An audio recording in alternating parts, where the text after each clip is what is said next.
TikTok, time to rock. Good evening, good morning, good afternoon to everyone who's watching from all over the world. It's your friendly neighborhood philosopher here, D. Wood. And with me now, we got young Bob. AP is going to be jumping in a bit. I'm sorry, I'm grinning. I always make the mistake of looking over at the chat messages as I'm starting to talk, and then people say funny stuff. We got Red Letter here, says, got to give it to David. He's always on time to be late. And so anyway, yeah, guys, AP is going to be jumping in with us shortly, but we got young Bob here. Young Bob, how you doing? Feeling pretty homeless, which is a nice feeling. And yeah, you're you're still a teenager, right? Yeah, I'm 17 and genealogically kind of out there, considering everyone accuses me of being Bob's son. It doesn't help that I kind of right now have his setup of just being in a white room. But yeah. Yeah, it's funny you said 17. Then every ABBA song. This is before your time, man. This is before your time. But every ABBA song was about some 17-year-old, some 17-year-old. Anyway, so that's why they call you Young Bob. I'm guessing because you're young, but very interesting in that I've seen tons of stuff from you pop up on YouTube. Usually, you trying for a while. It was just you debating Muslims. Then it was you trying to debate Muslims, but they don't want to debate you anymore.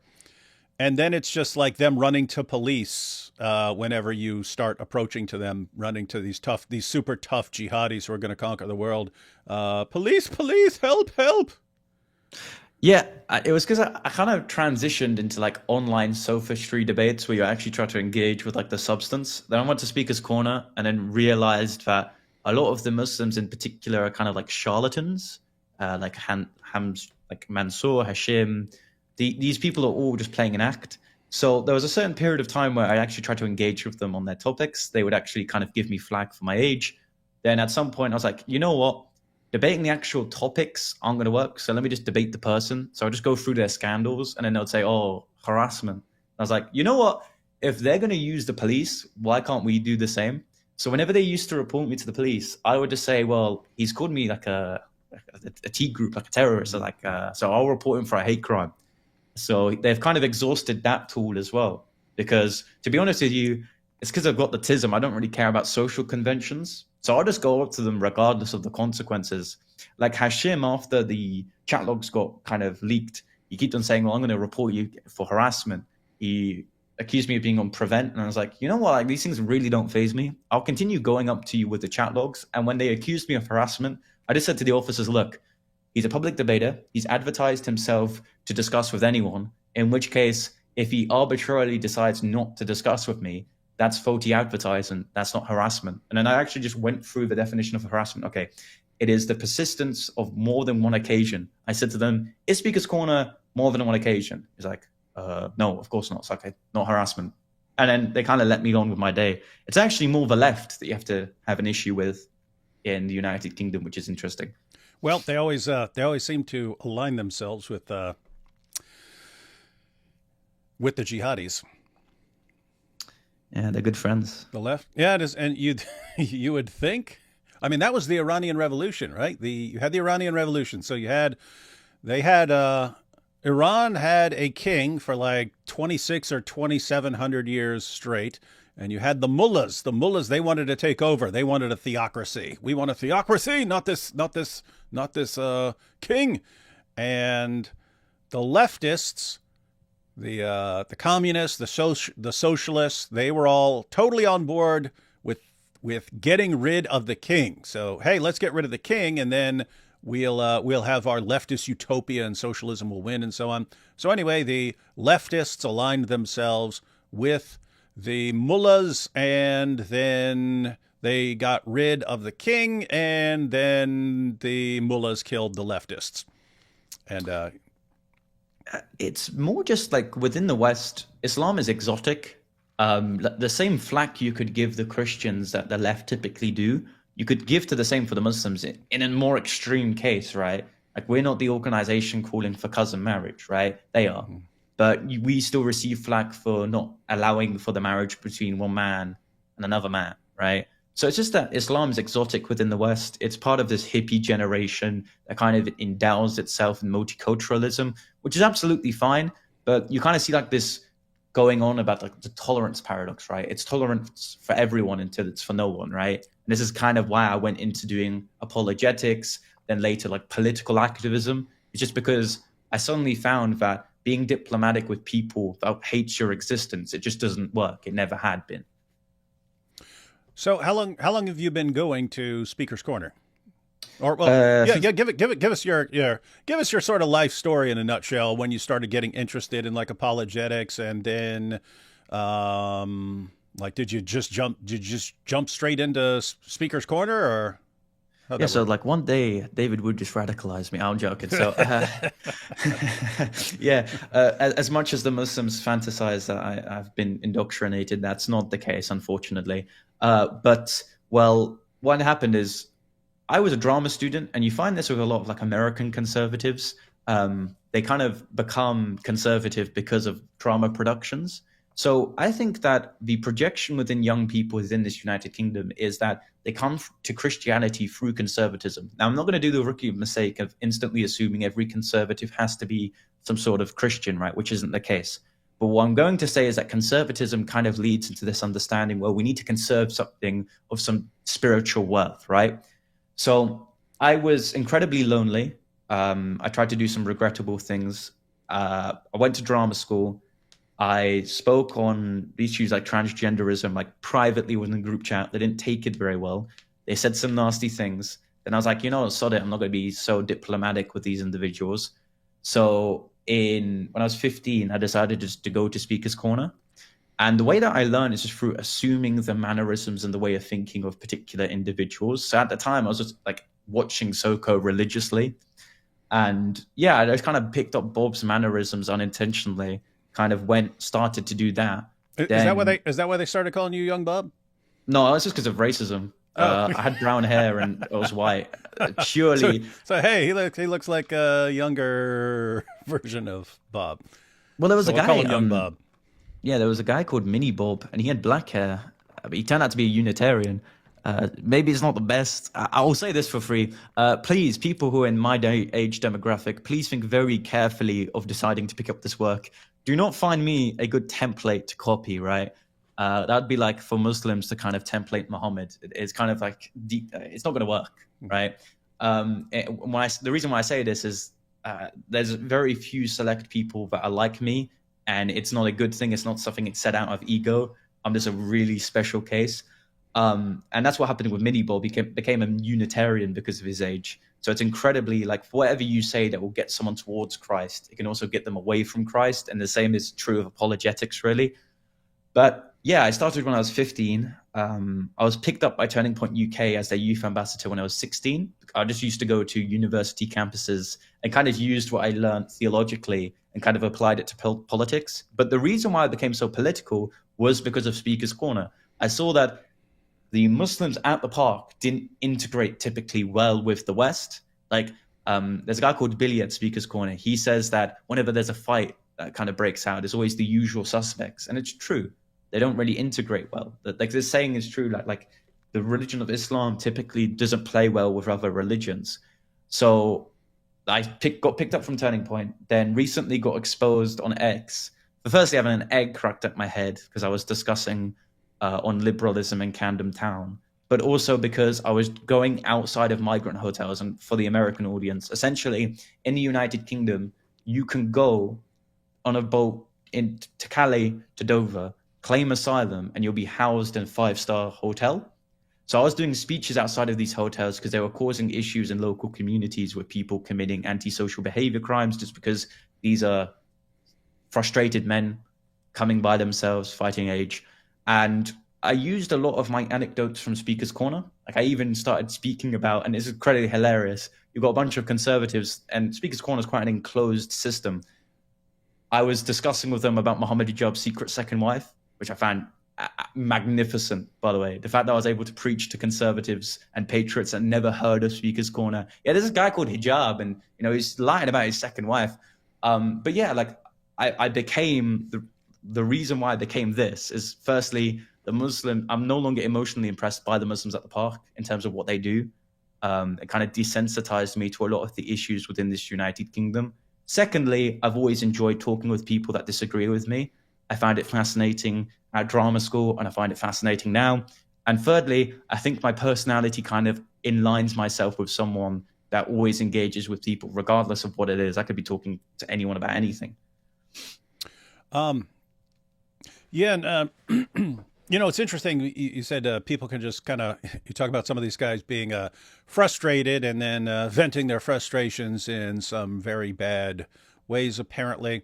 But it it sucks because it's actually good that countries can have an asylum system for people who are like persecuted in their own place. Like if a Muslim converts to Christianity in Saudi Arabia, I think it's good that there are countries that might take that person in and so on, say, hey, let's get you to a safer place. But you'll always have people who take advantage of the good intentions of other groups in other countries. And just from following lots of the beliefs of people over over the years and so on, it's actually understood in places like Afghanistan and Pakistan and so on. So keep in mind, you will have people who are just like, I don't want to live in this hellhole. I want to get to some other place where I can live and work and raise a family and not have to worry about these jihadis all around me and so on. So you have people like that,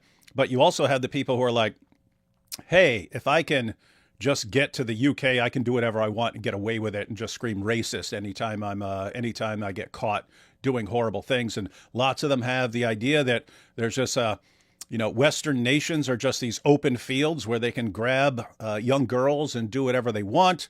You have lots of Muslims in Muslim countries who they're not able to be polygamous there, because in a Muslim country, even if the law says you're allowed to marry 4 women, you have to be financially able to do that sort of thing. So you have to be able to provide multiple houses for multiple women and stuff.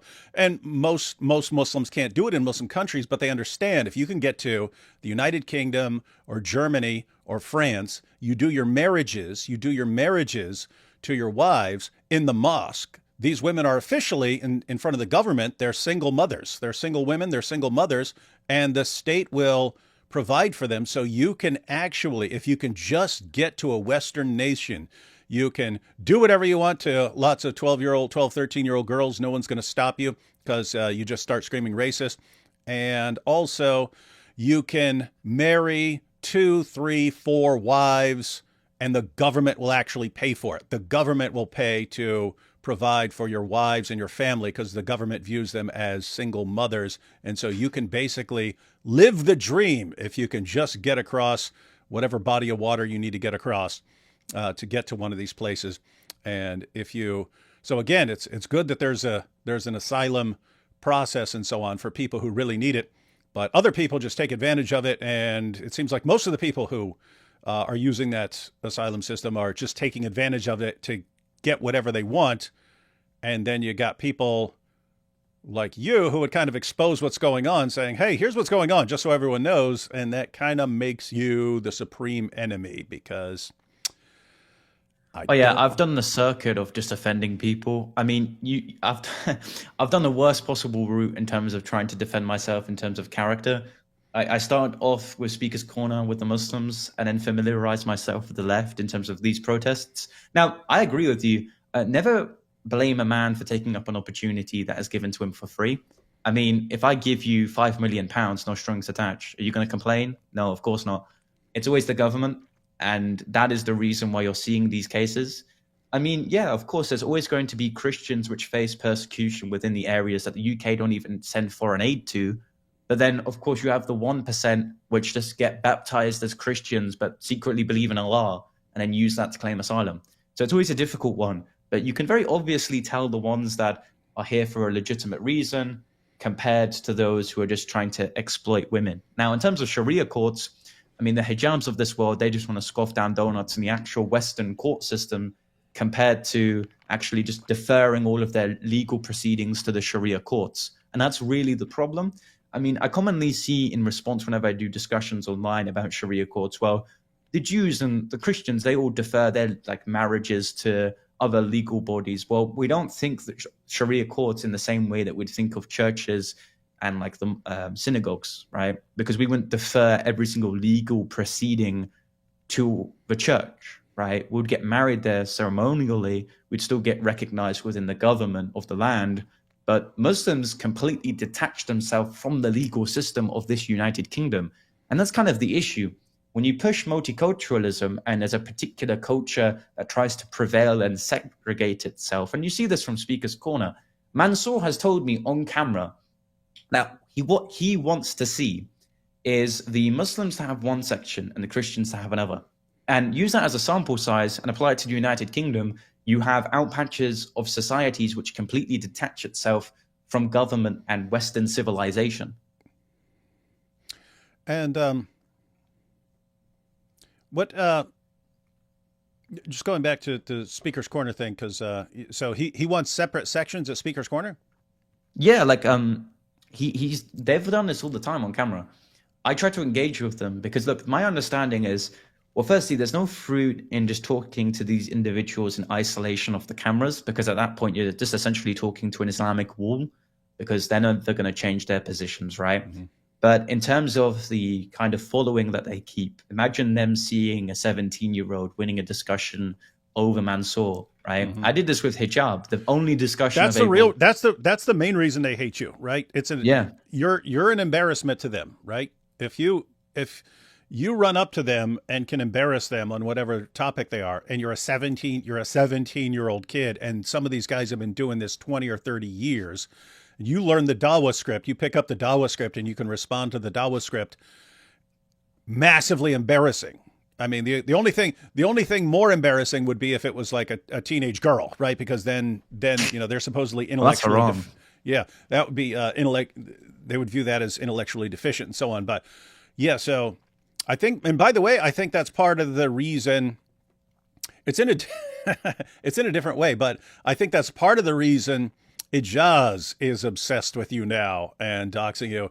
Ijaz, he's always wanted attention. He has the same like ego as someone like Muhammad Hijab, right? Thinks he's supposed to be the champion of Islam, but he's looking around and Muhammad Hijab becomes super popular. Ali Dawah becomes super popular. And Ijaz is just sitting there and people ignore him. And he doesn't get any attention unless he doxes someone. But he's sitting there looking at you saying, this guy just came along. He's already schooling our top guys, and they're running from him and running to police over him. And he's becoming popular, and he just came out. And meanwhile, Ijaz has been trying to get attention for 20 years and still can't get attention except for when he's doxing people.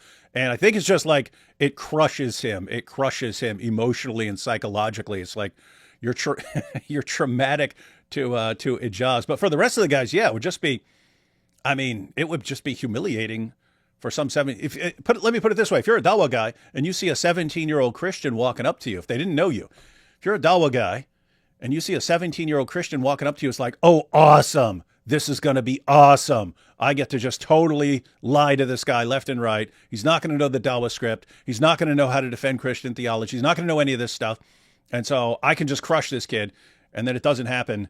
And then now they actually apparently just have to run to police whenever you show up. Well, that's what happened originally. Like the first discussion I had at Speaker's Corner was with a Mr. Paul Williams.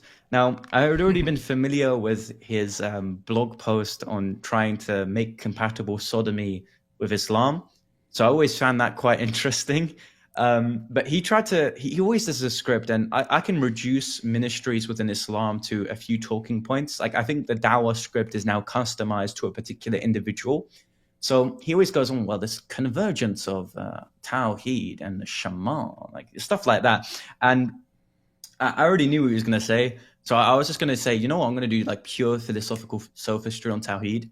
So he was going through his little script. I was like, okay, fantastic. Islam is so simple. And then I just straight in went with like a syllogism against composition, because I was a massive TikTok sophist. I'll always admit that from the offset.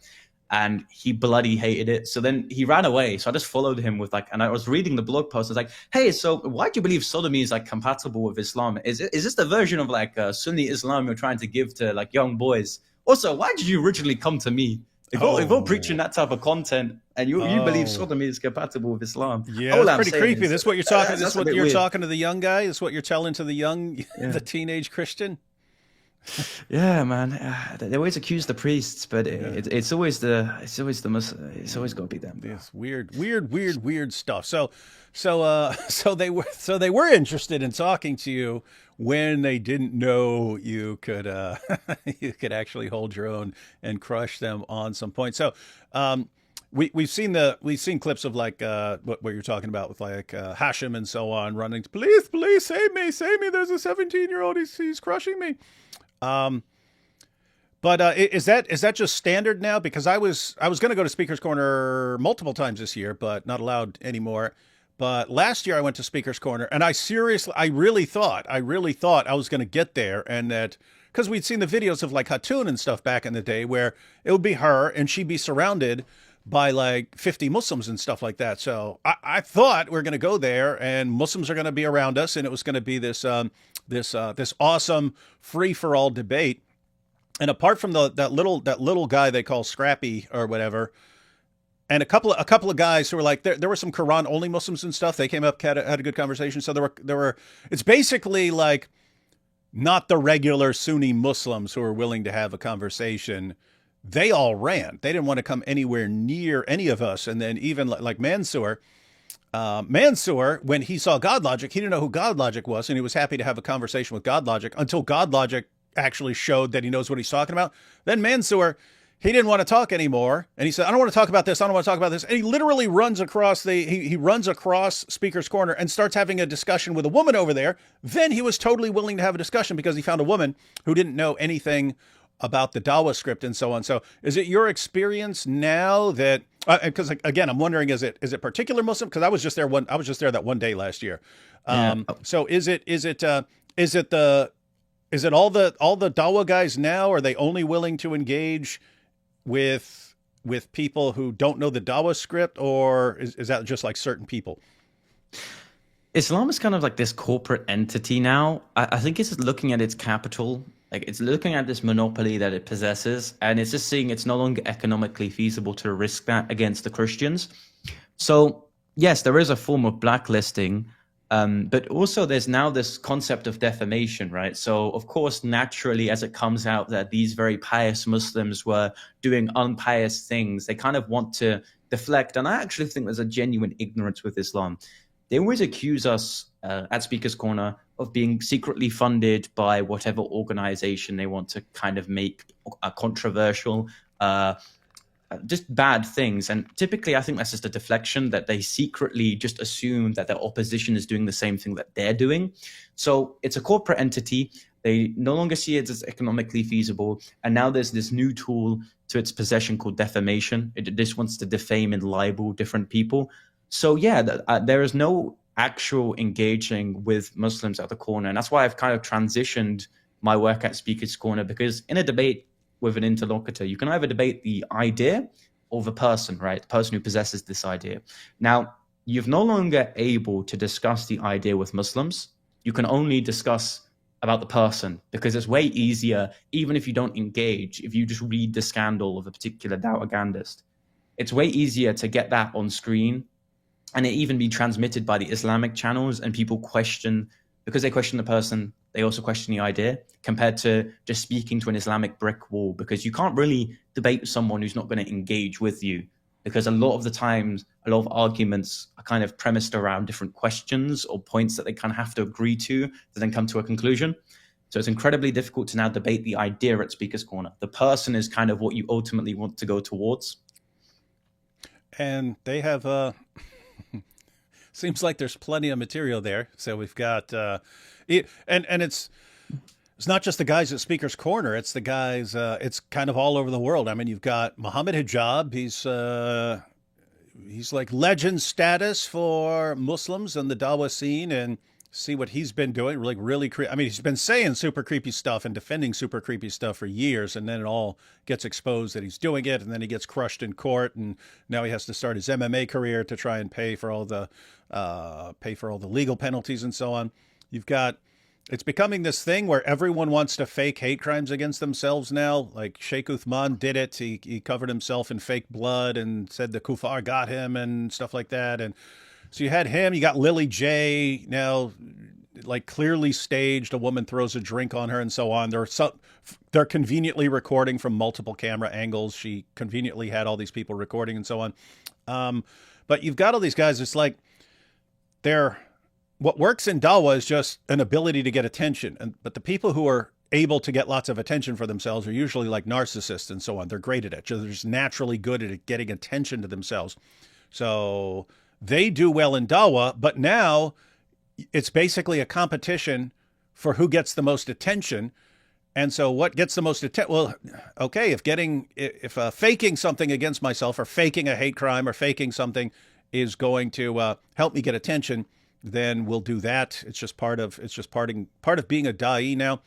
But then all these like scandals come out, like Sheikh Uthman, one of his dawah buddies sent his wife to him for marital counseling, and then Sheikh Uthman has sex with a woman, marries her, but she's still married to the other guy. So she's in a polygamous marriage, and so all this comes out, and then more comes out that one of his other wives has to get a restraining order against him because he's one of these guys that he's like Andrew Tate. He apparently can't get aroused unless he's like abusing a woman or something like that, choking her and things like that. None of this bothers their fans at all. Unless someone like Ijaz becomes so much of an embarrassment that you can't bring him up anymore because it's just so much to pile on. Not in the Al-Zut sense, but just so much scandalous information is piling on him. That's the only time they'll care. If it didn't become an embarrassment, it would not matter if someone like Muhammad Ijaz turned every Muslim woman in the Ummah into a prostitute. They would not care as long as he's thumping his chest and humiliating the kuffar. And so now it's just to the point where these scandals are easier to expose because of social media, and it's easier to bring up. And you just look, and they don't know what to do. They've been functioning where they can get away with anything for years, and no one cares as long as they're getting attention. And now it's like the system is breaking down in front of them, and they're struggling to figure out what to do. And it's like, what do we do now? Hijab's like, oh, let me take him to court. Let me take a guy to court if he's exposing me for something. Let me try that. Okay, that didn't work. And you got the speaker's corner. Okay, let's go to the police now. Let's go to the police every time a Christian walks up to us and will say, help, we're being oppressed. It's like they're seriously struggling to figure out ways to silence people and to stop them from bringing this stuff up. And that of course, that's exactly what Ijaz was trying to do.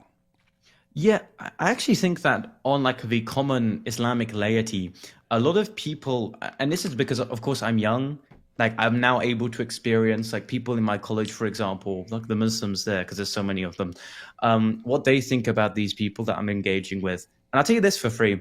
Typically, when you have spokespersons on your religion that admits to inflammatory things actually existing within your holy text, you start to not like them very fast, especially with hijab. Like I actually spoke to hijab the day before his scandal came out, which was very fortunate. Allah had blessed me that day. And going on from that, I had like a bunch of Muslims from my college, like literally rant, firstly, before the scandal came out on how he admits to these things actually existing within their religion. And secondly, why he shouldn't be a dahi if he's embroiled in these scandals. And it just demonstrates that outside of this enclosed system at the corner and their supporters, which of course have very thick pockets, a lot of Muslims don't like it, because Muslims, as much as the West is being changed by Islam, Islam is also being changed by the West in some degrees. So when you say things that are anti-Western, a lot of Muslims on the laity level don't like it. So there is a degree of hope there. There's a degree of change. If they keep on exhausting their tools to kind of make people out to be dishonest, and it kind of backfires on them, like with hijab, like with Ijaz, it's going to backfire them immediately, the supporters that they have. And I think that these dahis are almost running a cult-ish system in the way that you either extremely love them and you dedicate yourself to them, or you extremely reject them and what they teach. So I think that's a point to be made. Secondly, like with the point of Ijaz, well, look, I firstly appreciate that he's using the information of my transgender auntie because it demonstrates the point that Hijaz is allying himself with an individual who cut her breasts off. So thank you, Hijaz. You're demonstrating that only does Paul Williams agree with sodomy within Islam. Hijaz agrees that instead of Allah cursing the man who dresses like a woman, you in fact can do that. They always make that alliance, right? I mean, you look at you got a different system over there, but here, the U.S., you look at and it's weird because it wouldn't, if you didn't know it and you didn't know the history of it, and you thought, okay, who are Muslims going to be more aligned with, like conservatives or like progressives and LGBT? You'd think they'd be more aligned with conservatives, just in terms of certain beliefs about right and wrong and so on. They always go with the extreme progressive fringe, and the real connection there seems to be both groups are trying to tear down the entire system, and so they align themselves like that. And I think that's connected to what you were saying earlier about people who start rethinking Christianity. It usually has something to do with there's a connection to conservatism and so on, and it's not because like conservatism is like it doesn't have to be associated with Christianity, but it's more along the lines of, hey, there's all this stuff and it's trying to tear everything down. What are they trying to tear down? It's like, oh, okay, the traditional pillars of our civilization. Well, what is that? And then they start, oh, okay, once you start saying, hey, maybe there's stuff that needs to be defended and so on, well, guess what? All that stuff is connected to Christianity. And so, hey, maybe Christianity isn't as bad as all these people are screaming. And so maybe I need to take a closer look at Christianity. And so, yeah, I guess if you look at what everyone is attacking and you think I want to defend it, and then you find out, oh, this has a lot to do with our Christian background. And so people start checking that out a little more. Yeah, I agree. Just quickly on that point, in the UK general election, interestingly, you have a few more split factions within the left. And you would think the Muslims would move towards the political parties that are kind of against the LGBTQ. And you find this in the left with the Workers' Party, but they're all moving towards, and of course, this isn't to say anything on Israel and Palestine, but if you're on the left or you're on any political party, regardless of their foreign, economic, or social policies, if you support Hamas, they're instantly going to go towards you. So I think that Islam is forming this voter bloc, and it's incredibly anti-Western. And that's one of those things that gets harder to deal with as time goes on. In other words, you have a small voter bloc at some point, and guess what? A couple of years later, that's a bigger voter bloc, and eventually you get to a voter bloc where you're going to have a problem. You're going to have some serious. I mean, you already got problems, but it's going to be much harder to do anything about in the future. And so I think a lot of people are catching on and saying, hey, we gotta deal with this stuff right now. And so, yeah, anyone who's jumping up and saying, yeah, we're going to deal with this right now, that would be you, then gonna be a big backlash. What's interesting about, like, because it's just fascinating with hijab, with the Speaker's Corner, Muslims, with Ijaz and so on. There's just this absolute obsession with controlling what other people can say and what they can do. And it's just built into their ideas that we're superior. I mean, from their perspectives, they're like, we're superior and we have to be controlling them. And then you see these people running around and they're challenging Islam and questioning everything these guys say, and they can't deal with it. Matter of fact, Hatun has pointed this out before. She said, in Christianity, the emphasis in the Bible is defending what Christians believe. So apologetics, 1 Peter 3:15, it's a command to do apologetics, a command to be able to be ready to give a defense for what we believe. In Islam, they've always been focused on offense, attacking every position, saying every other position is wrong. And so you've got this, and that's been the dynamic for the past several decades. When you have Christians and Muslims interacting, Muslims are attacking. They're attacking the deity of Christ. They're attacking the Trinity. They're attacking the Bible. They're attacking all these things. And Christians are doing what? We're trying to defend. But then eventually you get to a point where Christians say, actually, hey, let's look at your stuff. And Christians start criticizing Islamic beliefs, and Muslims start getting really, really uncomfortable because they're not used to having to defend this stuff. They're not used to having to defend Tawheed or the Quran or Muhammad. I mean, just think about that. If they really thought that Muhammad is obviously a true prophet, it's just clear. He's got the mole on his back. He's got all, he's got the prophecies in the Bible. They should want to debate whether Muhammad is a true prophet all day, every day. They won't touch it. They should be wanting to debate whether the Quran is the perfect speech of Allah day and night. They don't want to touch it. But why? Because they just don't know how to respond to criticism. And so they come to places where all of a sudden people are allowed to criticize and question and challenge them. And now people are actually learning how to respond, and they don't know how to defend it. And so what do? They're trying everything. They're going down a list. So it's anyone who disagrees with us or questions us is an Islamophobe and a racist. So we'll use that for a while until that stops working.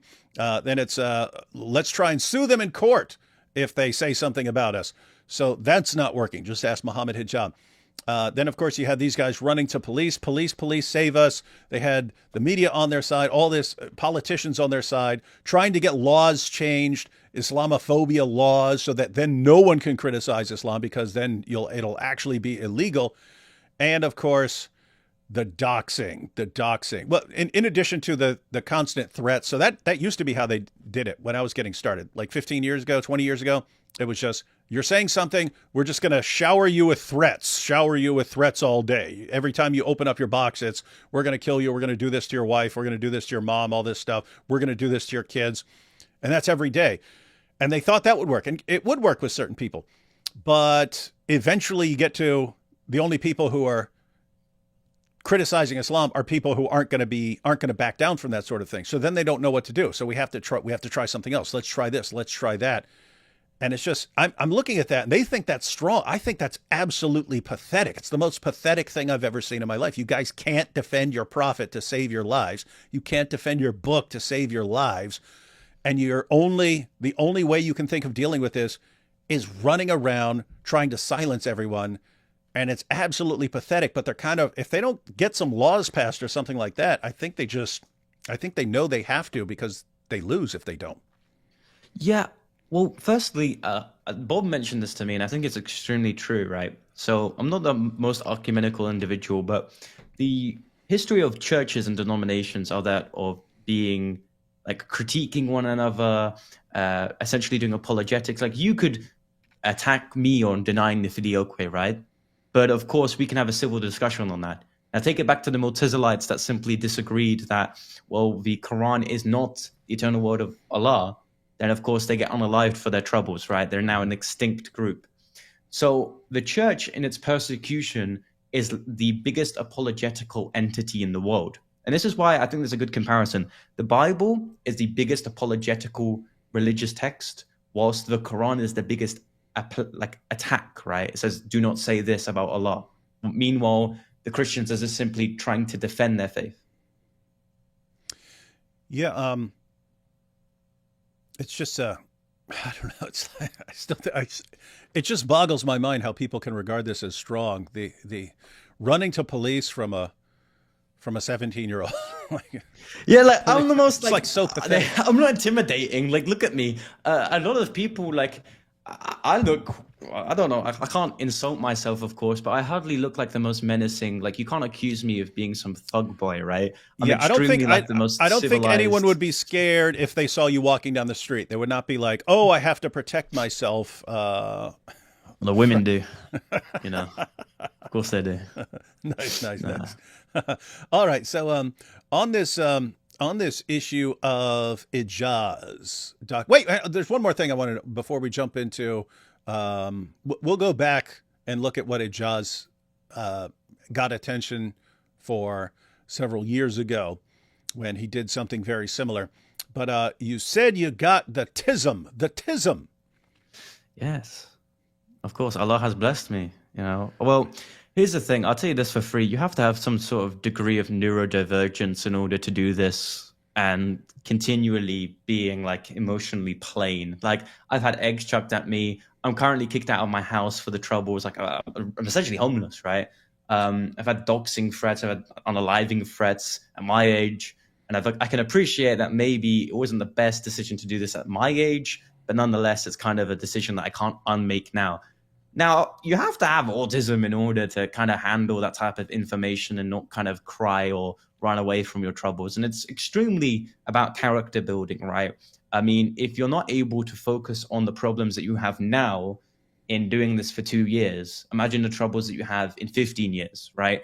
Conservative and Christian figures have been debanked, have been evicted, had scandals lied about them by other liberal like organizations like Hope Not Hate. So in which case, if I can't handle my parents kicking me out or doxing by Muslims, how the hell am I going to handle being debanked in like 15 years time? Yeah, that is. That's why there's the obsession with finding ways, and so this isn't limited to Muslims. It's really just a feature of people who can't defend their claims against criticism. They have to find ways uh, to make people unwilling to speak, and so you have that. That would be one of the methods. If you can't get an account at a bank anymore, then you can't do a lot of things, and so. That is one. That is definitely one of the things. No, I do find it interesting what you're talking about, because I noticed for years. There are certain people. I just mentioned it. There are certain people who I've seen over the years. Like I've seen Christians talking like 15 years ago. I would get messages from Christians saying, "Hey, I have a heart for reaching Muslims. I want to reach Muslims with the gospel and stuff, and I want to learn some apologetics, and so I want to deal with Islam and reach Muslims around the world." And I say, "Okay, here's how you can do that." And 6 months later, they don't want to say a word about Islam, because as soon as they started saying anything, they just got blasted. And most people don't take that well, right? I would rather deal with something where I'm not going to be constantly threatened with torture and death and being raped and all this stuff. And I don't want to deal with that stuff. This is horrible. But the people who will stand their ground, no matter how much you're attacking them, no matter how much you're threatening them, no matter how many terrorist threats against them and so on, the people who will stand their ground and all of that, and the people who, it doesn't matter if you get them fired from their job or something like that. It doesn't matter what you do. If you ruin their careers or what, they're still just going to keep coming after it. Generally,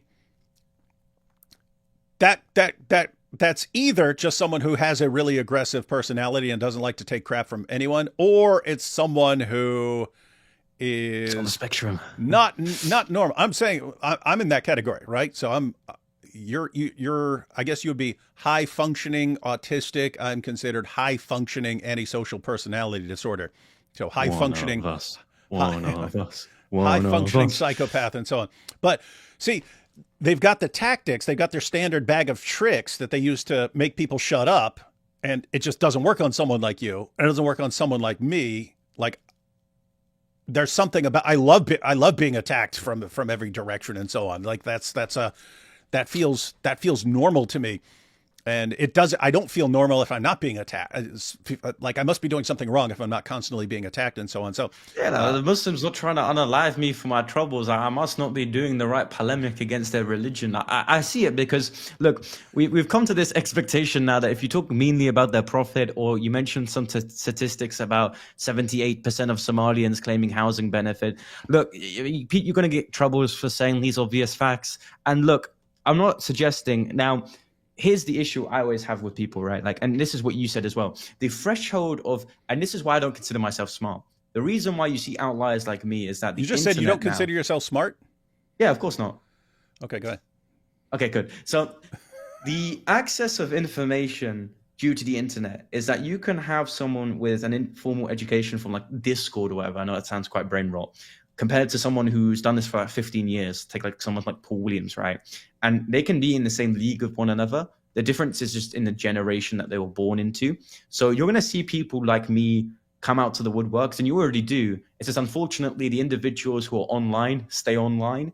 Meanwhile, I've always seen this practical aspect of, well, instead of going on like the Discord basements and discussing with people that will never really have their mind being changed, why not I just use this information that a nice Discord wizard has given me and kind of translate it into this practical degree of like evangelism and also debating politics, because there's so many opportunities out there. You just get off your lazy ass. Like that's the biggest prescription for anyone that wants to message me like, how did you do this so quickly? Just get off your ass, man.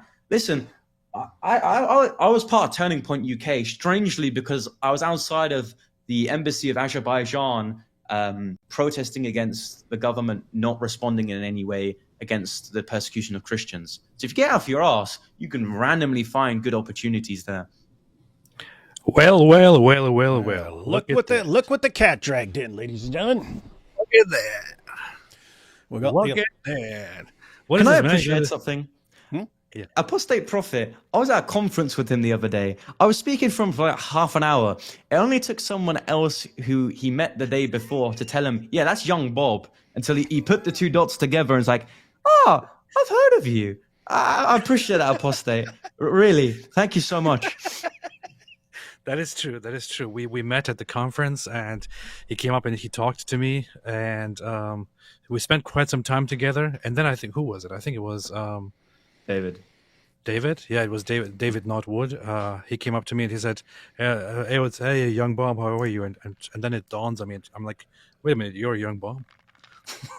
But the man to the face, or the boy to the face.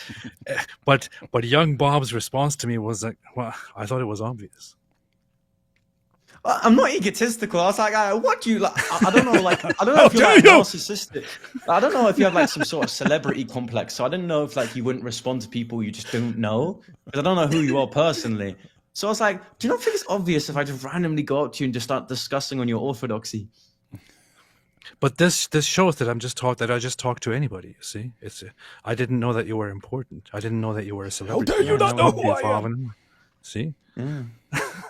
That's fair enough. Yeah. Now we know that Apostate Prophet is not an egotist like the Dawagandists, right? Like he doesn't have to be like the sheikhs who are kind of escorted by security in limousines, which is always a good quality to have as an Orthodox Christian. He's kind of an egotist, but just a different way. Yeah, different way. Just in different ways. Yeah. Different ways. Hey, did you look into whether it's legal to have an underage person on screen here while doing a live stream? No, Islam says it's fine. Yeah, it's all good. Oh, yeah, he's like a grandpa by Islam standards. That's true. Dancing queen. Hey, young Bob, you were mentioning that you're basically homeless right now. Yeah, so what I'm going to do is I'm going to try to sell myself like every single mosque project. Hang on, one second. So before you even tell people about that, what would be the best way for people here to support you? Is that like Patreon, or I see I'm on your Twitter page right now. Is it this cross and corner donate button? Yeah, I'll quickly explain. So essentially, because my parents kicked me out, and whenever you're a young kid and you want to make money, you just lie about your identity. I can't do that on like GiveSendGo or GoFundMe. So I have a website that was kind of used for my activism work, which I directly benefit from. So go on crossandcorner.org/donate. You can kind of help me there. That'd be greatly appreciated. I'm going the to best way to get to me. I grabbed the link, so I'm going to add the link to the video description. Support young Bob here. And link there. So, guys, you got a 17-year-old. He's been absolutely crushing the Dawagandists, causing them to flee in terror, running to police like a bunch of scared little girls. This guy's coming in and we can't deal with him. Yeah, so he's 17. Imagine what this young guy is capable of in the future. Good guy to support, I would say. I would guess this would be, if you wanted to decide who to support, this seems like a good young man to support, especially since he's in kind of a transitional phase where he's still young, but he's been kicked out and he's having to scrounge around, and he's still not even technically an adult yet. So this would be a good time to help him out for a while here. I'm a man, David. What are you talking about? Yeah, get out of here, man. Yeah. So let's see. So, all right, we're going to talk about Ijaz now. We're going to talk about Ijaz. And Hey, why is Saif Talk in the chat crying, man? What is going on? yeah, I thought that. I saw Saif talk, and he said, "Don't make fun of Muhammad." And I was about to start just blasting Muhammad, but I looked, and it's not even his real. It's not his real account. It's a fake account. That's why I didn't care. But the thing is, the handle goes back to the actual @Saif Talk, which is the actual real @Saif Talk. I don't understand how that works. Yeah, I Saif is the clicked best on, I of clicked on go to diseases. channel, and it came up a channel that was made like a month or two ago. So sometimes that could just be someone who's trying to get us to make fun of Muhammad. And they're like, let me pretend to be Saif Talk, telling these guys not to make fun of Muhammad just so they'll start making fun of Muhammad. And so it's actually not even a Muslim a lot of the time. But, Wait, why did your parents kick you out, young Bob? Okay. So I've been doing this for 2 years, as I said. Like parents typically, well, they were supportive in that my skills were being put to use, but that was as far as it went, just because, well, look at it from a parent's point of view, you're putting your son into risk. So they were like, we agree, there's some things that you ultimately can't do, but if you can make this economically feasible by your second year in college, like, for example, you're able to do this like a full-time ministry work, you can quit your McDonald's job, which I've now had to do due to the fact that, well, where I'm currently being housed right now is incredibly far from where my home was and my work was, obviously. But yeah, I have a transgender auntie. She actually left our house because she believed that us supporting Brexit to leave the European Union was far-right thuggish behavior. So incredibly weird situation, like to leave a European convention is somehow comparable to being part of the far right. Anyways, cut back until, and I'll say this for free. Tommy Robinson, I greatly appreciate you contacting me just to see how I am. But after he started reposting a lot of my content on X, she kind of caught wind of my moves out there in the political and religious scenery. And my parents caved in. They said, you can either stay and you can have the police and Prevent put on your back. And Prevent, by the way, for the US audience, is an anti-terrorist watchdog organization. And essentially, because Islam is so high on every single terrorist watch list, they tried to fluff up the far-right numbers by decreasing the threshold of what they consider far-right. So being a nationalist, which of course most people are if you ask them, is considered potentially a gateway to the far-right. I've had people be labeled a threat to British democracy by Prevent, saying I'm Israel high. So you do see problems with censorship on the conservative front. So they gave me that, or I could just leave. And I was like, you know what? I really like this work. I think it'd be a good character test. Also, I wouldn't want to be like essentially banned from working in the public sector because I got reported. So, you know, I'm just going to pack my bags and leave. Cut back. This was like a week ago or so. And I went public with it because my auntie doxed my information. I was like, you know what? I don't want to like put it in the center of everything. I'd rather give it some time. I have no animosity towards the people within my own family because I'm unlike them. I don't dox supposedly vulnerable, groomed people into fascism. I gave them the ultimate. I said, look, give it a week and then I'll post it. So I posted it. I explained my situation. And again, the support has been immense. Thank you so much. If it weren't for the fact that I kind of had been doing this for the longest amount of time, I'd have probably been sleeping on the next underpass. So like, God bless everyone who's like given their support. It's greatly appreciated. And what you're going to expect from me is consistency. I really want to continue doing this if it's either for Turning Point UK, at Speaker's Corner, or my own, like, I don't know, journalistic work, if you want to call it that.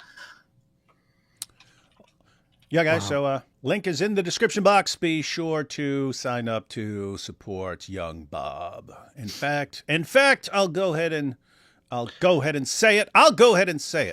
If you're like, I can't support this young guy because I'm supporting the Apostate Prophet, you have my full permission to say, you know what? I'm canceling my support for the Apostate Prophet and I'm going to support young Bob instead.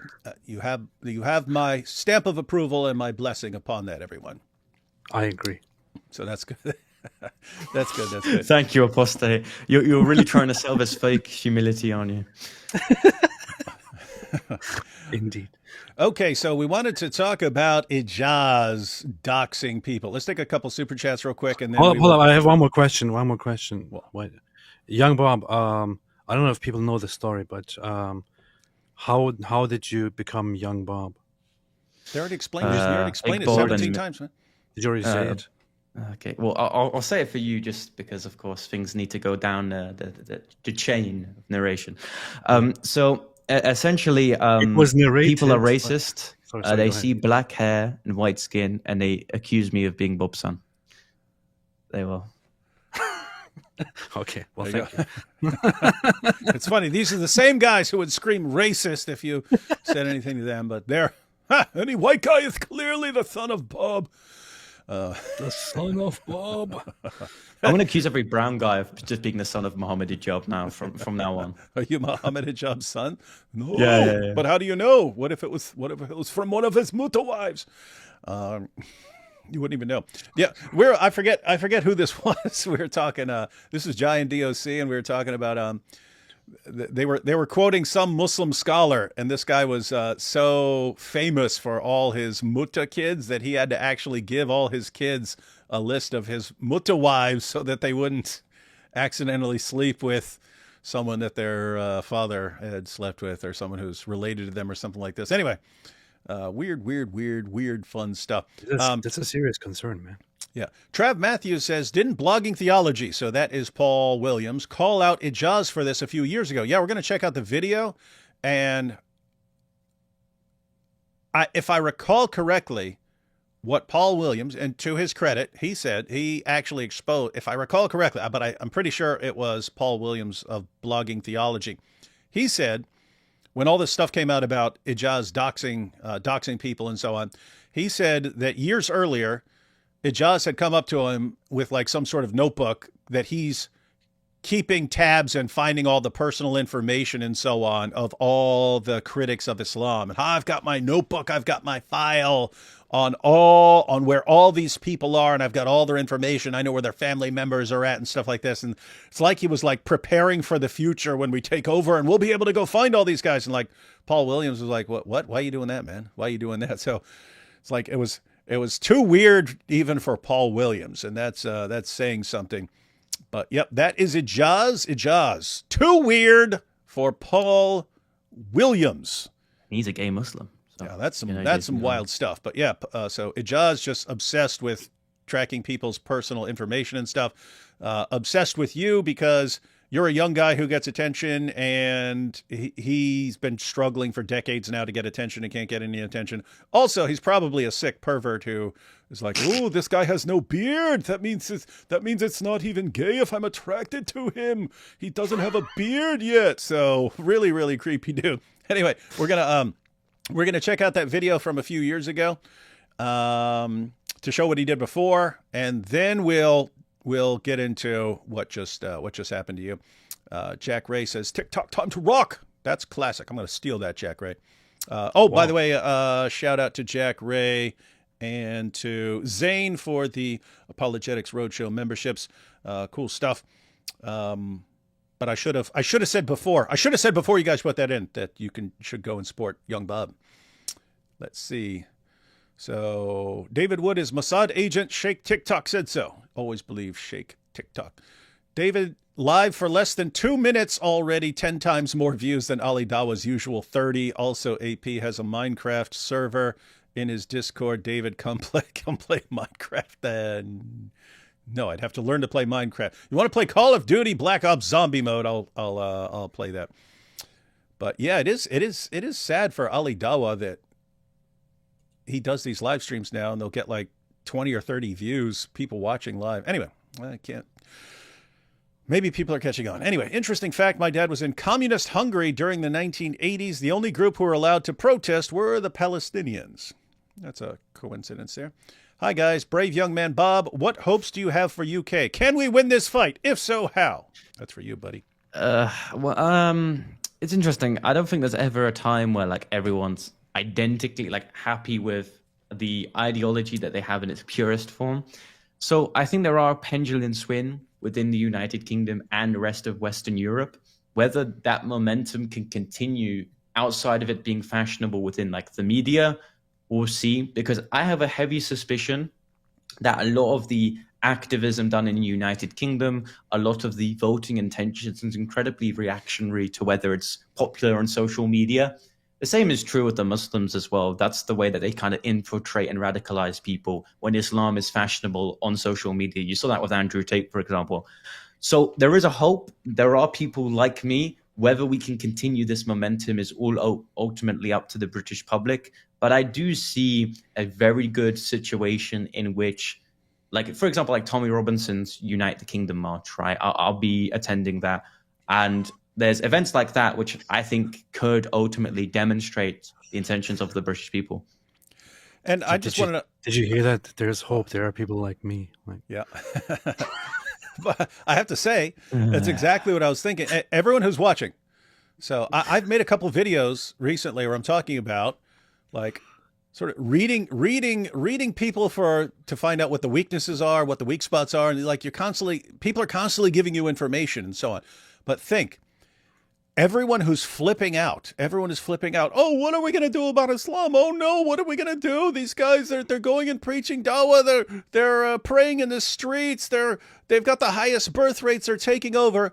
Look at what they're terrified of and do that. What are they terrified of? You've already seen some of the things. Young Bob here is showing you exactly what they're terrified of. They're terrified of a 17-year-old who knows the dawah script and can school them on it. They're terrified. They'll run to police.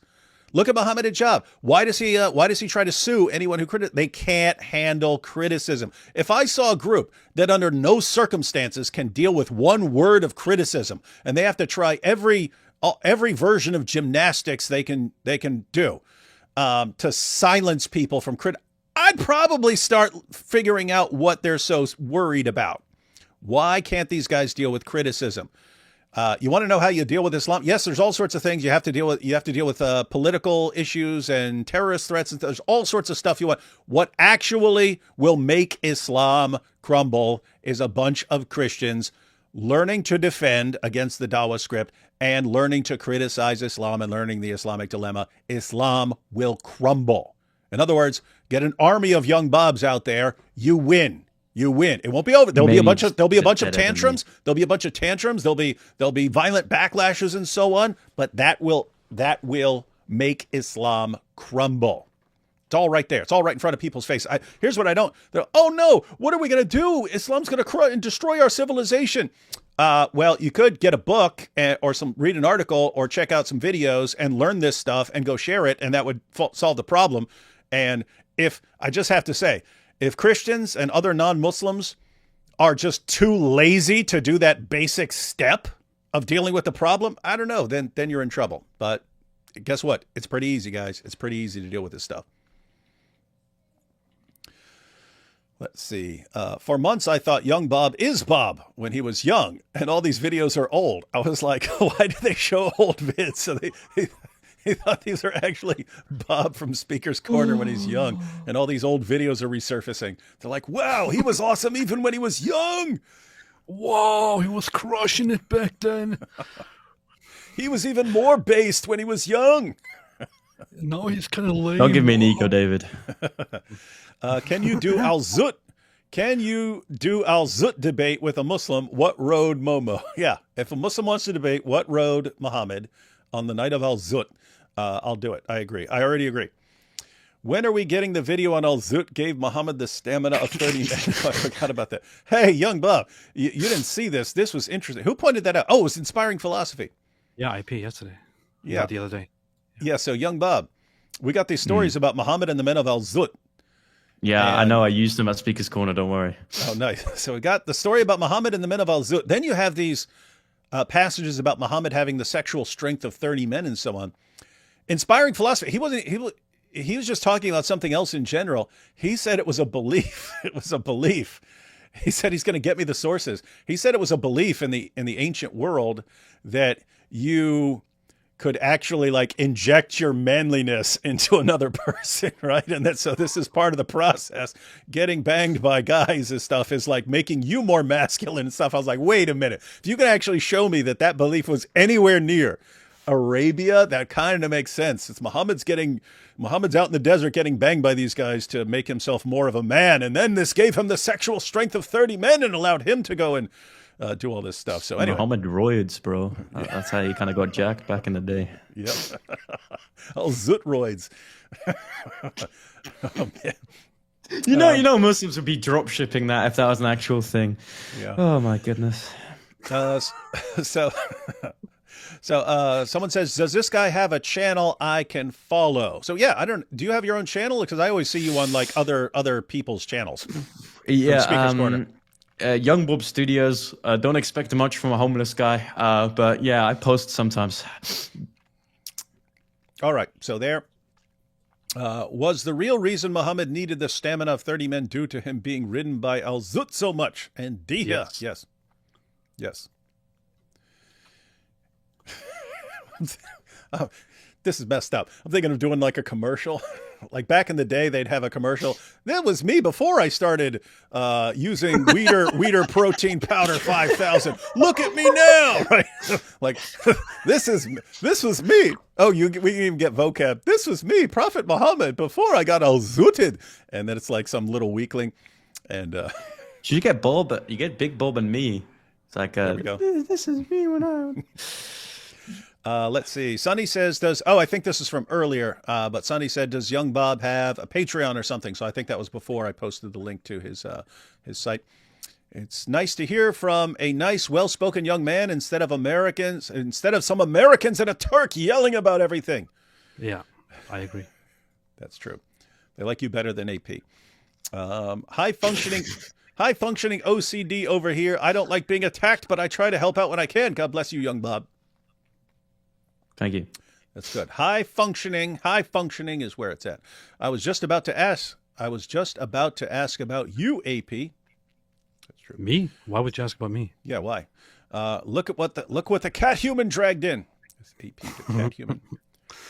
If Young Bob isn't smart, I'm a whole dumbass. Or maybe you're just not autistic. Look at what the cat dragged in, a cat human.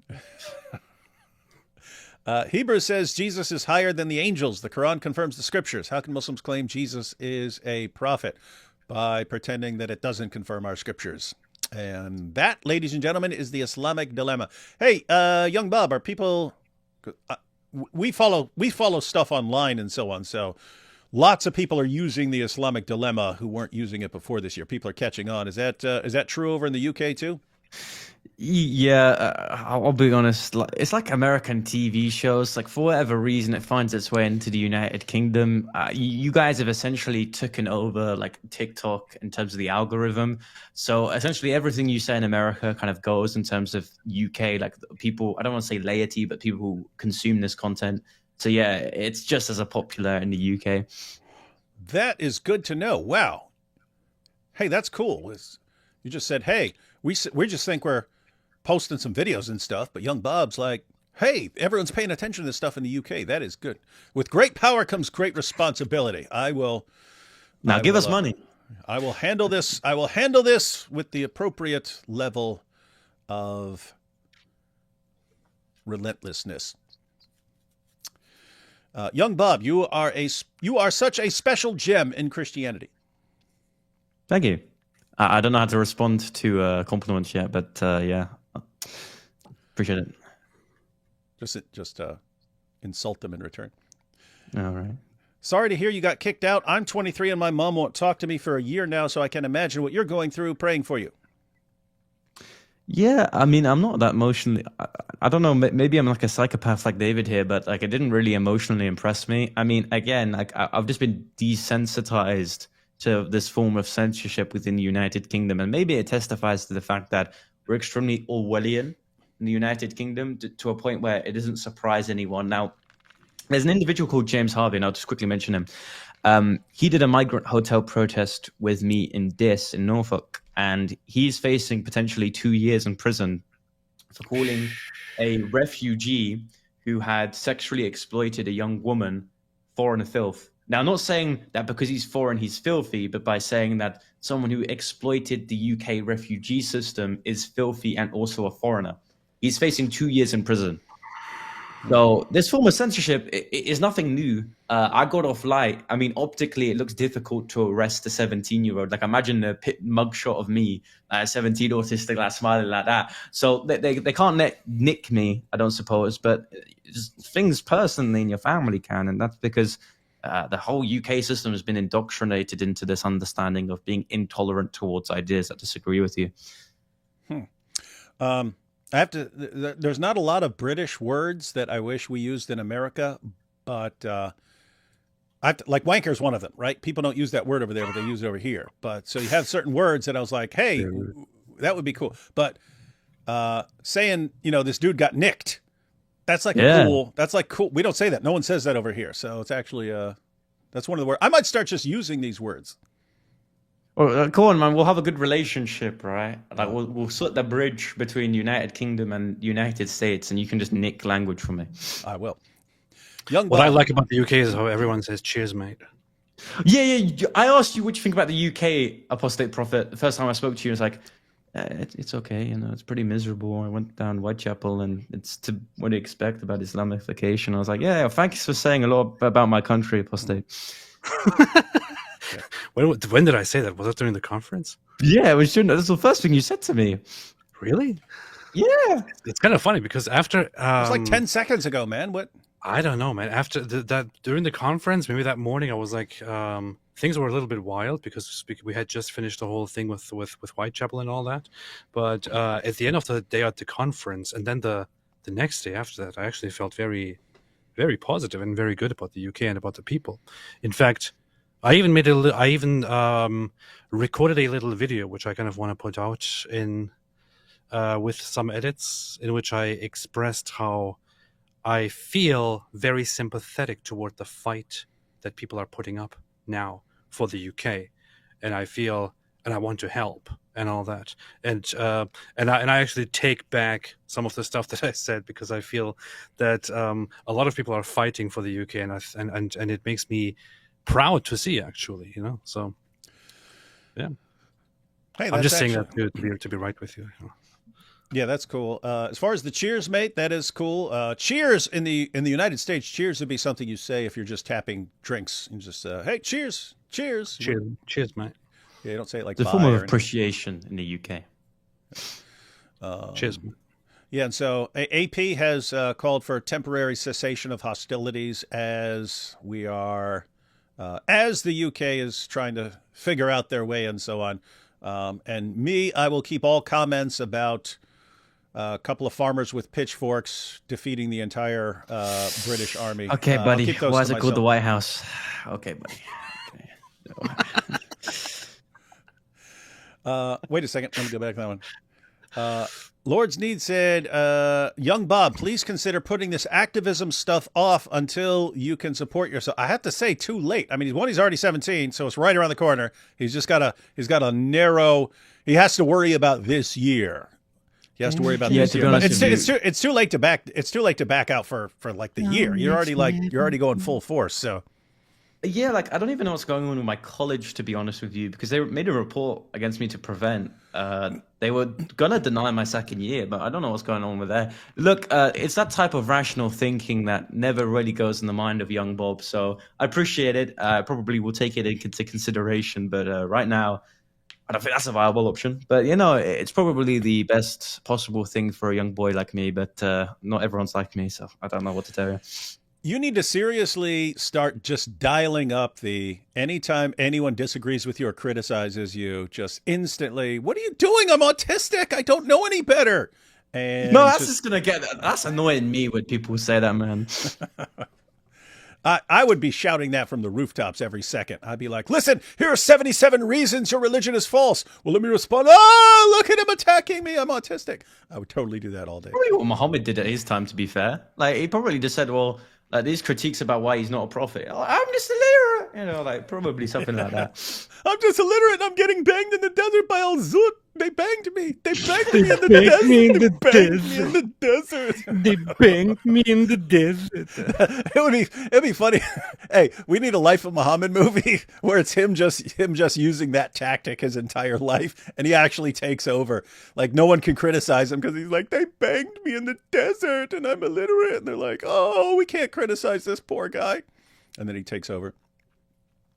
Robin Hood said, I thought AP had shaved, and that was him all along. Bob, 60-year-old man here, proud, impressed, and happy for you. Keep it up. God bless. Thank you. Thank you. Wait, young Bob isn't Bob's son? Adoption, maybe? No. Yeah. Father, why did you kick me out of the house? Think about that for a second. Yeah. Yeah, that would be funny if this entire time you're talking about getting kicked out and it's like it was old Bob, and he's getting too much attention. He's getting more. Like I'm becoming too big for Bob. That's actually kind of fun because like Bob, very much big respect for him, but he's not as political as me. So when I started engaging in politics, they didn't know who Bob was. They just know young Bob. And the people, now people are like, oh, we know Bob. Yes, we know Bob. We know the great young Bob. It's like, wait a minute. No, I'm talking about Bob. Who? There's a first Bob. That's crazy. Let's see. We have God bless you, Bob. Watch Little Milk Bar. Watch Milk Bar TV Tucker compilation. It's amazing. I will check that out. Milk Bar puts out awesome stuff. No one makes better compilation videos than Milk Bar. Nice to see you all, and Young Bob. See you Sunday, Young Bob Studio. Oh yeah, Actually, Sunday I'm Speakers doing Corner. I'm doing a speech at a little event in Southampton at a migrant hotel. So I'm growing too big for Speakers Corner. I'm doing what the Muslims do: transition my career, not relying on Speakers Corner and doing things outside of it. Jokes aside, I won't be able on Sunday. I'll be doing something else. Be fighting age economic migrants, unfortunately. So Bruh says, did someone say Al Zut? Oh, someone used my idea. They've got the guys in the front row of the church who have Al Zut shirts on. Oh my God, that's the picture here. Bob is young. Can I offer McMutta meals? Oh, that's a guy imitating a Dawa, a Dawa troll. AP, I challenge you to cat human mubahala. Do you accept? I accept. Culture pushback from US to UK. One of us, one of us, one of us. That's true. Either be a wanker or a master debater. What is this? People are weird, man. Oh no! That's in reference to the South Park episode on Turning Point USA. They call Charlie Kirk the master debater, and it's Cartman just in his bed. And of course, we know what that word means when you add it together. I've been using that joke for years. I actually invented that. So the first time I said it by accident. It was right before a debate with Shabir Ali in Chattanooga, Tennessee. And I was speaking in the church. I was speaking in the church either before the debate or after the debate, the day before the debate or day after the debate or something like that. I was speaking in the church and was in the pastor's office. And then I had a friend there. I'm in the pastor's office and he's like, hey, I don't know anything about these debates and stuff. So what's going to go on? Are you going to crush the guy or what's going on? And I go, well, the thing is, if you have a really experienced debater, it's kind of hard. He's not going to get crushed. I said, if you take a master debater like Shabir, right? And I wasn't even thinking, right? I wasn't even thinking, but you saw these guys' eyes like light up when I said something like, they're like this when I said master debater. And all of a sudden my friend goes, well, that's not what I would think of when I think of a master debater. And I'm like, oh, you had to say it, man. Anyway. So, yeah, that's an old thing. Apparently, South Park stealing my accidental jokes. You already mentioned Tommy, but invented it. Yeah, he privately DM'd me. He's been supporting me ever since I was made homeless. So, look, he's admitted that the previous ways in which he engaged with the people he's trying to do investigative journalism to was wrong or misunderstood, or there should be a degree of wisdom applied there. But I can honestly, wholeheartedly defend Tommy just because personally he seems principled enough and it's consistent with his media portrayal. So no, all I can say is God bless Tommy Robinson. I hope like Apostate Prophet he comes to Eastern Orthodoxy. But like we can settle on Catholicism if that's the whole thing with his rosary coming out of prison. Very, Yeah, very he's nice. a Irish background or something like that. So that would Wait, you're Orthodox? I told you this What, during the I just told you this 17 times. I'm just kidding. I'm just kidding. All I right. remember that. Watch, next time he talks to you, he'll be like, wait, are you Orthodox? Wait, are you autistic? I'm like, yeah. Yeah, I think we're all kind of on the same page with Tommy Robinson. It's like they'll be like, "Oh, but look at what he did in 12 years ago, and look what he did here and stuff." And it's like, look what he's done, man. Look, if you were to take everything the guy's done and put it on some scales, it's like, okay, he screwed up a couple of times, which he acknowledged, but other than that, it's like the side of the positive stuff that he's done for the UK, it's like that side like falls to the floor on the scales. This guy's been doing a lot. And I mean, gosh, just repeatedly going to prison over and over and over again, trying to save a nation that really doesn't want to be saved. That's a dude actually like over time laying his life down for his country. That deserves respect. That is true. Some would say, "Don't save her. She don't want to be saved," but he goes in and he saves it. So, Two quick questions. Where are we at about Muhammad Hijab and his call for mubahala with Aisha? He's still running like a sniveling little coward from a girl. And is there any interest in an in-house debate topic? Who has done more damage to Islam, Muhammad Hijab or Yasser Qadi? That would be tough. That'd be a tough one. Hijab's done more. As far as scandals and stuff like that, to expose how depraved these guys are behind the scenes. But Yasser Qadi, I mean, you're talking about, I mean, he doesn't do it regularly. He just comes out one day, completely crushes everything Muslims believe about the Quran, and then waits 5 years and then completely crushes what they believe about the Hadith. So he's not as consistent as Hijab, but yeah, he's kind of like Cardi B, you know. On the contrary, young Bob, keep doing God's work. Yes, so you have it here. Thank you. I will be. Am I tripping, or did I just watch a video of Muhammad Hijab vehemently arguing with other Muslims that the Quran has been changed? Really? It's the Quran. Look, to give the guy a defense, right? Whenever he talks to like the Quran onlys, I don't know if he's PR trained or not, but he tries to make these blunders in suggesting that without the hadiths or like the corpuses of like outside of the Quran, you just can't be a Muslim. Mm-hmm. And yet, but I mean, just think about this. You got the Quran only guys. They're saying we need to stay away from this hadith stuff and just go with what the speech of Allah is. And then the regular ordinary Muslims will blast that position, say, haha, you can't even understand your book. You can't even understand your book without the hadith. But then that means that they need the hadith and all these other sources to even understand Islam and to do Islam right.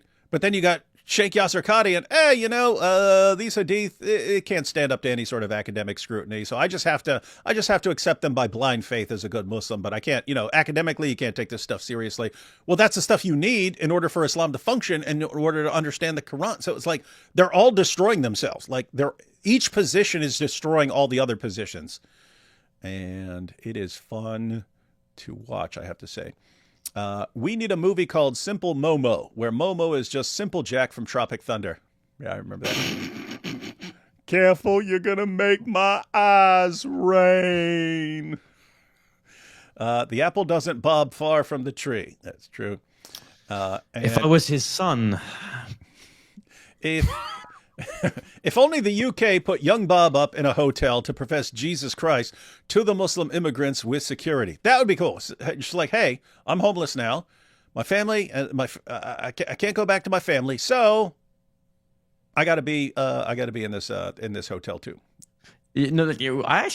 So with the UK, to just trespass is walking when you're not wanted. It's a civil matter. You can't be like arrested for it, and the police can't enforce it. So I actually gone to these hotels a few times before.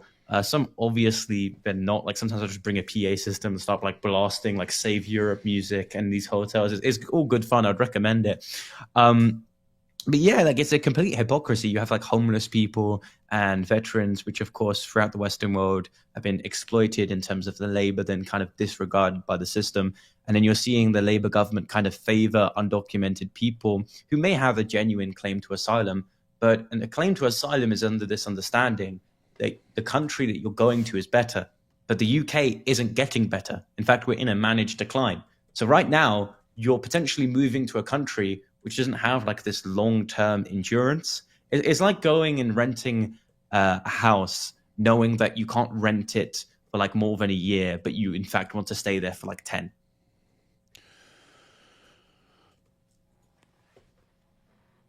Now we're on the topic of Ijaz Ahmad. I've got this video. This video's old. I remember watching this years ago. If I recall, I should have checked to see if this is the bleeped version. Some people posted the bleeped version where they're bleeping out some of the language of Ijaz, some of the racist and foul language that this Dawa champ engages in. I don't know if we'll bleep it ourselves. It's going to be too late. I'm going to assume, everyone, you're about to hear some really foul language. Just assume that. So this is Ijaz Ahmad. Apparently he was in some online debates and so on, and he let the truth come out about what he's like. So this is Ijaz Ahmad. His channel's like Ijaz the Trini or something like that. And this is the guy who just doxed young Bob as well. He doxed a 17-year-old Christian. Let's see what he said back in the day. Why is Ijaz calling himself father of Yeshua? I, Ijaz, can call myself whatever the hell that I want. It has nothing to do with your God. I don't care who you think you are. You have no place or authority to tell me I can't use my own personal name. It's interesting him saying you can't make him, you can't tell him what not to call himself. Like, he's right. It's just weird that he understands that, because Ijaz, you can't stop me from calling your fake prophet a child molesting, murdering rapist, right? You can't also like force me to be known by my real name, by the way. Like, I call myself Young Bob. You can't then, by the same logic, dox my real name and use it. But he did. But let's see where he goes with this. You wetback piece of shit, go fuck your... Whoa, that escalated quickly. I told you. Okay, this is the unbleeped version, ladies and gentlemen.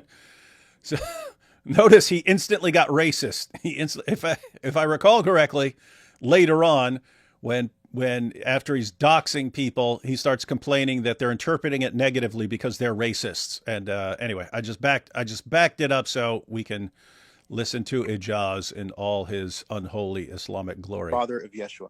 I, Ijaz, can call myself whatever the hell that I want. It has nothing to do with your God. I don't care who you think you are. You have no place or authority to tell me I can't use my own personal name. So you wetback piece of shit, go fuck yourself. Do you understand? Bro, I'm too young not to laugh at this. I'm sorry. I don't even know if you're allowed to hear this stuff, young Bob. Oh, well, Adam, bro. Only Allah knows. Play the film. Oh boy, sitting here and Bob's gonna run. I never heard these words before. How innocent do you think this generation is, David? My goodness, you're a grandpa, man. Uh-oh. Yeah. Can I also just appreciate, by the way, what's with the Islamic dad bod? Has this like a scientific phenomena we've kind of studied within apologetics yet? Like, why is every like Muslim dahi just got this dad bod, man? Yeah, you think they'd all be shredded with all the preparation for a jihad? Yeah, like with all the al-zut, man. Okay. And your mother was a whore. Whoa. Whoa. Call someone's mother a whore. That's really escalating brutally, man. Now, Guys, we know that Muhammad was hold allowed on. for... Ibn Anwar, hold on. Okay, they bleeped that out. I think it was what? Hold up, this says Ijaz reads the city, state, date of birth, then the full name of the Christian's sister. That's so a hadith chain, right? Yeah, he doxes the Christian's sister. You imagine this? Hey, we're debating. Hey, let me give the home address of your sister.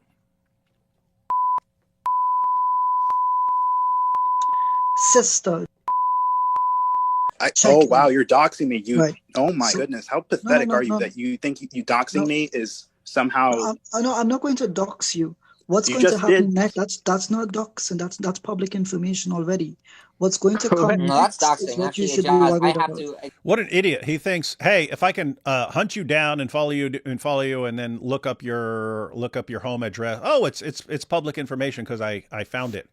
I found it online, therefore it's public information. Yeah, that. What an idiot, Could you man. apply that to any other law? Like, oh yeah, this kitchen knife I bought from the store, like, therefore it's all right to like stab you, mate. Oh, what about like explicit material of children? Oh, I found it on the internet, so that's completely fine. Therefore it's okay.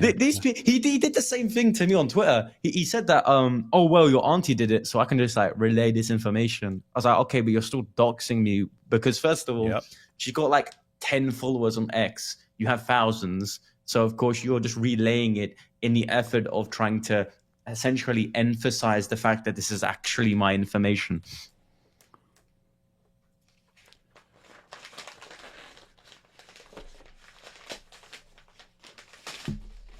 Silence.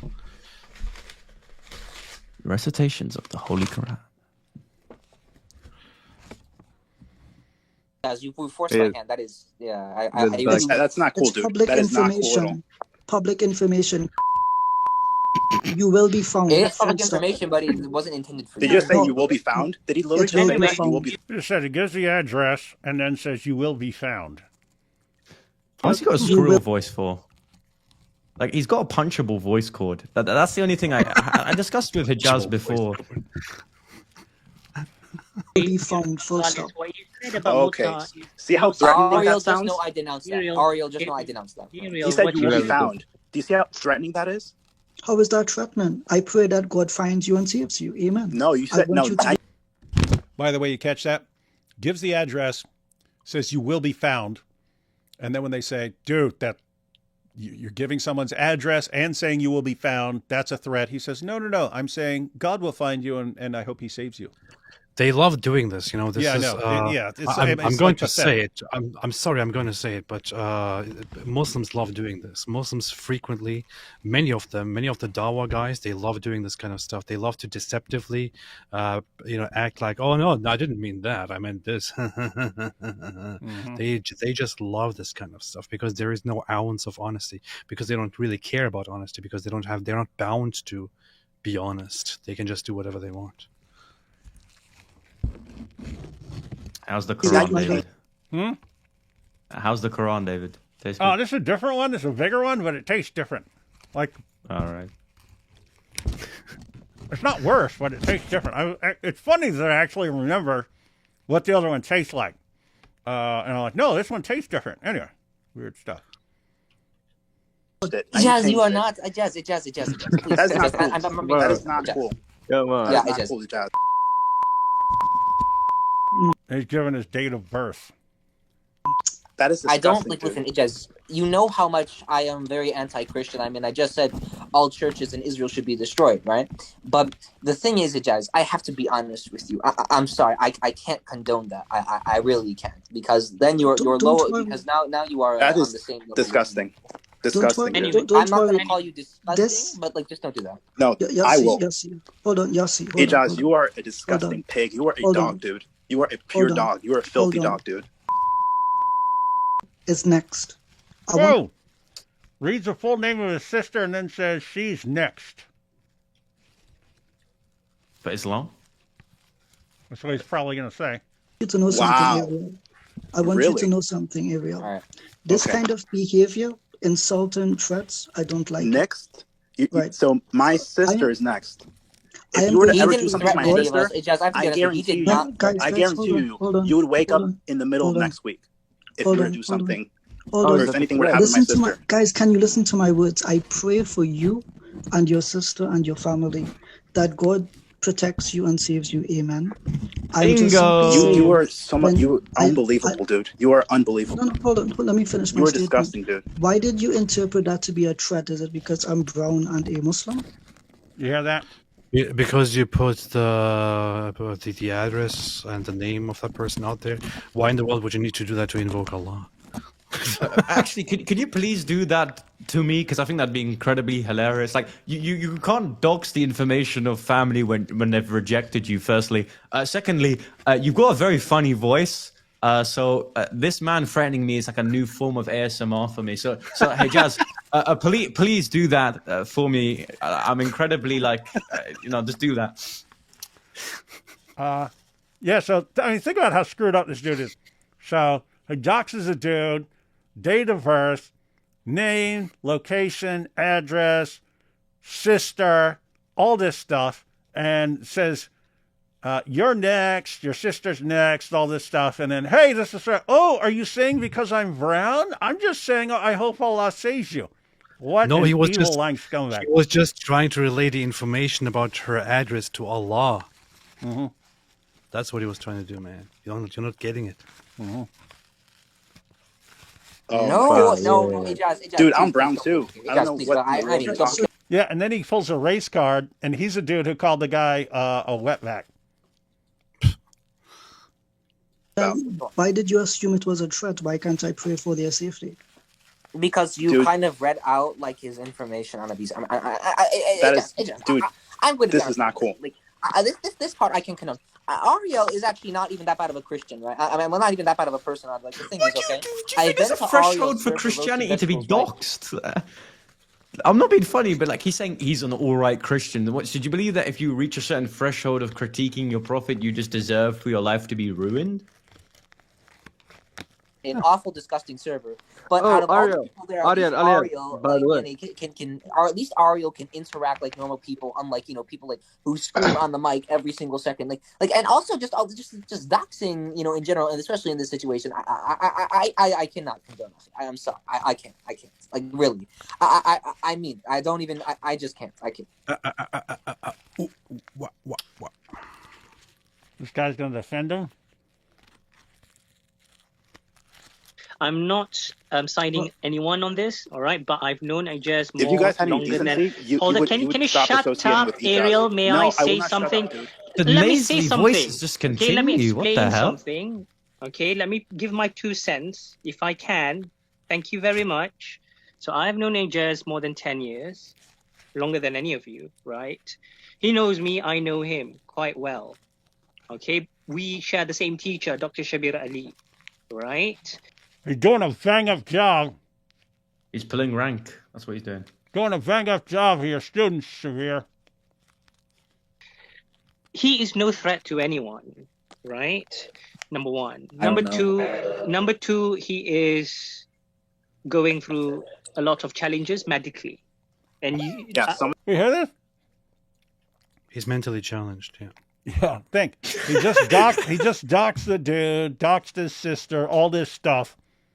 And then the defense is, but he's not a threat, and he's not going to hurt anyone, and he's got some medical difficulties. He's kind of retarded, so you can't really blame him. Like, does his teacher just pick up like nasally congested, like unthreatening Muslims to kind of teach? Because like I do agree that physically Ijaz is not threatening, but like the information that there's other Muslims outside. Yeah. The point of doxing someone is, if you want to kill this person, here it is. Here's how you find them. I just put that out there. It's not. No one thinks Ijaz is going to show up and do anything. He might eat you, though. To be fair, like what would Ijaz do? What's he, like 4 feet tall? Anyway. Right. This is a fact. This is a fact, right? And everyone knows. Yeah, that makes this, what he does right? worse, because somebody in his condition should know better. Yeah, hold on. What? So I'm just assuring you that everything is going to be okay. Person. Everything is going to be okay. All right. He's no harm to anyone. Don't use his medical situation as an excuse. He's no harm to you or anyone. Nothing bad is going to happen to you. I'm quite sure of that. He is not that kind of person. Oh, okay. Well, then. Yeah, I don't. Nobody, don't listen. Oh, okay. He could have just doxed everyone because he's not going to do anything because he's a pathetic little weakling coward. Well, that makes sense. Look at the little guy. Look at the little jaddy. Look at you. You can't do anything. You couldn't harm anyone. Hey, you know what's funny? What? Don't spit it. No, swallow. Oh, he's a spitter. That is a big Quran. Don't worry, I still got some Quran bits. I don't know if they still call him this, but for years they were calling him Penfold, which You're too young to know what penfold is, young Bob, but I was watching Danger Mouse when I was a kid, and penfold was absolutely adorable. But matter of fact, as we're playing this, I'll pull up a picture of penfold so everyone can check the resemblance. But there's no need to like look up people's personal information. I'm not even saying this to Ijaz now. Any of you who even saved his personal information, delete it. Right? It's not for you. Okay. I'm not interested in his personal information or guys, anyone's Because some of personal these people, information. some of these Guys, people are going to try and get guys, him removed from you. Some of you guys, people will, honestly. all right, Yeah. guys. So Sorry, Yossi Ijaz. Snacks. Sorry, One Ijaz. second. I need to speak very fast. I don't agree per se with what Ijaz said, Yoshi, but I remember waking up one day while you were like investigating someone. So who are you really to speak? Okay, but I wasn't reading out somebody's personal information in like a massive voice call. Hey, there you go. There's penfold, everyone. I watched that show when I was a kid. I used to play like flash games of that show, yeah, because the name ringed a bell. Yeah. That might be a reboot or something like this, because Danger Mouse is way back in the day. But yeah, everyone, Yeah, I think they rebooted it. that's penfold, and you can definitely see the resemblance to Ijaz, and that's why they called him penfold. Secondly, like Rashida, first of all, I'm not. Searching I for wasn't it for even a using it as a threat. reason. I just think you're not the right person to speak about this. That's all I'm saying. Goodbye. Okay, we are having a conversation with this person. Hold on, Rashida. We are having a conversation with this person, in like in like a call with like 20 other people. Okay, and when you now read out his personal information, I'm not even saying it was an intent to threaten him. I'm not even saying that. I'm just saying don't do it. Like literally, like it is literally basically. Allah just literally threatened to kill me in the text. So again.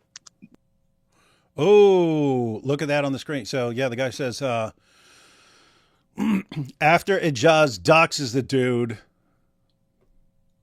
he actually gets threatened in the text. Yeah, I'm going to come do something. Now we know probably not going to do it, but that's the point of the doxing. But the thing is, he's probably harmless. He's probably not going to do anything. So therefore, what's the problem? Mm-hmm. Yeah, He's man, probably I'm just going to really release your. He probably I'm going just to release trying your to create information. AP, I'm going to release your information because I'm an innocent 17-year-old autistic boy, and David said to pull rank on autism whenever it's given opportunity. No one can criticize you.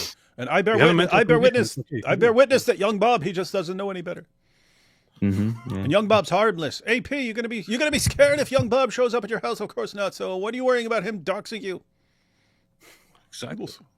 Wait, hold on. Are you threatening to kill? Who threatened to kill? Hang on. Let me see. In the text. Let me see. What? What's a child is It says Ariel, come beef with me on Twitter if you want to be killed by Al-Awal Muhajideen. Huh? What? Ariel, come beef with me if you want to be killed by Al-Awal Muhajideen. LOL Mujahideen. Well, what's up with these? These are the graphics that came with iMovie, but like 20 years ago, and they're still using those. You find out on the Islamic community as well, like their editing software, even in Speaker's Corner, is just crap. Go to any Islamic filmer at Speaker's Corner, their editing is subpar. Burn! You hear that? You hear that, Dawagandis? Your editing is subpar. Boom. It's pretty rude. Sick burn. Oh, dang. Then posts someone's phone number in the chat. The institutionalization of Canon Law 1083. By the way, Ijaz just mentioned my phone number. He just put my phone number in the chat because he's a disgusting human being. Yep, he is. He's an absolute disgusting human being. But he's and harmless. By the way, he called me a wetback earlier in the thing, and I didn't mention it until now. Dude's a disgusting pig. And I hope that God has mercy upon him on that day, because if he doesn't, then he will have a lot to answer for. God have mercy upon this guy. This guy is disgusting. Evil. Yeah, I'm not even interested in your phone number. I'm interested in your responses, if you can provide any. So do you have any evidence prior to the institutionalization of any canon law with regards to the age of marriage? The one that is specified is 14. Right? Age of consent itself is ambiguous. Dude, the conversation just ended because this guy is just a disgusting pig. Yeah, can you imagine this? I mean, anyway, let's get back to the topic. Yeah, you got the Muslim. Hey, just ignore the fact that he's doxing you, doxing your sister, posting your phone number, all this stuff, and you're being threatened. Ignore all that, man. We're having a debate. And also, can we just appreciate that the discussion was on child marriage? This is so on topic for Islam. I just love it. That is perfect. That is perfect. I would normally answer all your questions, but this guy's one of the worst people I've ever met in my life. Yeah, you can say that about almost every dawah guy. That's pretty rude. Besides from one at Speaker's Corner, Siraj just and the fact looks inbred. Very rude. Associating with them says volumes. This guy's disgusting. Okay, can I say something here? Look, I'm not exactly sure what's going on here, but if Abu Isa is Ijaz, I don't know if this is trolling, but if that's his real phone number, that's not. I mean, I think. Okay, look, this guy Ariel, he is an ignorant class clown. He is a filthy mouth, middle school age person of low IQ. He's a nasty person. However, that does not, him being a nasty person or ignorant individual, that does not give you the right to put his phone number. Now, I don't know if that's his real phone number or not, but if that is his real phone number, that you did the wrong thing. You should not have done that. I'm sorry. I don't think this guy's a disgusting pig, dude. Yeah. Absolutely disgusting pig. Yeah, I think during this time, Ijaz worked for Shabir Ali. And then Shabir had to cut ties with him. Said, nope, can't be associated with us because everyone blasted him like, look, Shabir, look what your boy's doing. But where? Go ahead. I'll go on. No, you go on. No, he has no Elders first. I wouldn't dare. Go on. No, go on. Come on, little catechumen. You can go. I'm not talking. No. After you. I'm not going to say anything. No, I'm not going to say anything. No. Okay, no. David, continue. Oh, yeah, go on. Same. I love the Prophet Muhammad, peace be upon him. You curse him, Allah knows best. Full stop. Your prophet's burning in hell, roasting in hell, with people stabbing him in his backside with pitchforks. But he probably liked that, so they might need to stop. Reminds him of the night of Al-Zut. Yeah, so I request, the name of Jesus. I don't like that. Don't mock the name of Jesus like that. You don't insult the prophet. You don't insult the Jewish God.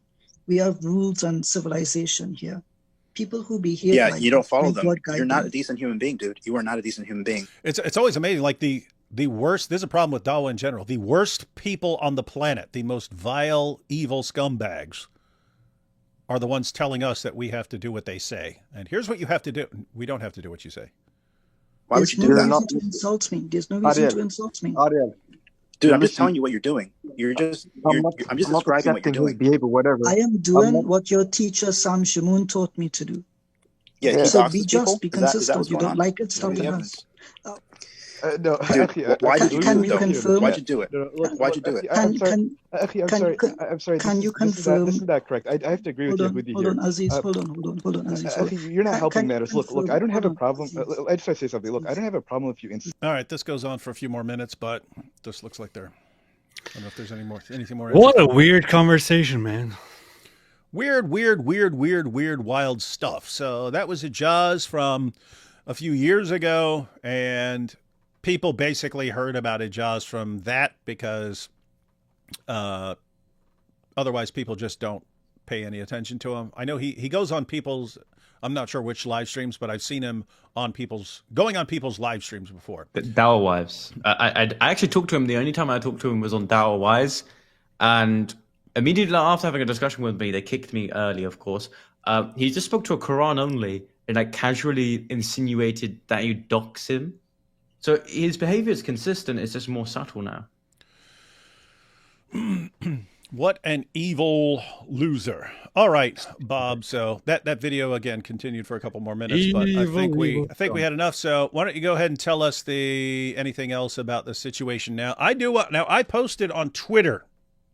That would have been early this morning. I posted on Twitter a warning because I'm if you've crossed the line, I will frequently give you an opportunity to correct course before I have to make I have to carry out the consequences. But what did I say here? I said on Twitter, I said, yesterday, Ijaz the Trini doxed young Bob, a Christian teenager, in a pathetic attempt to silence him. Young Bob will be joining me tonight at 8 p.m. Eastern Time for a live stream.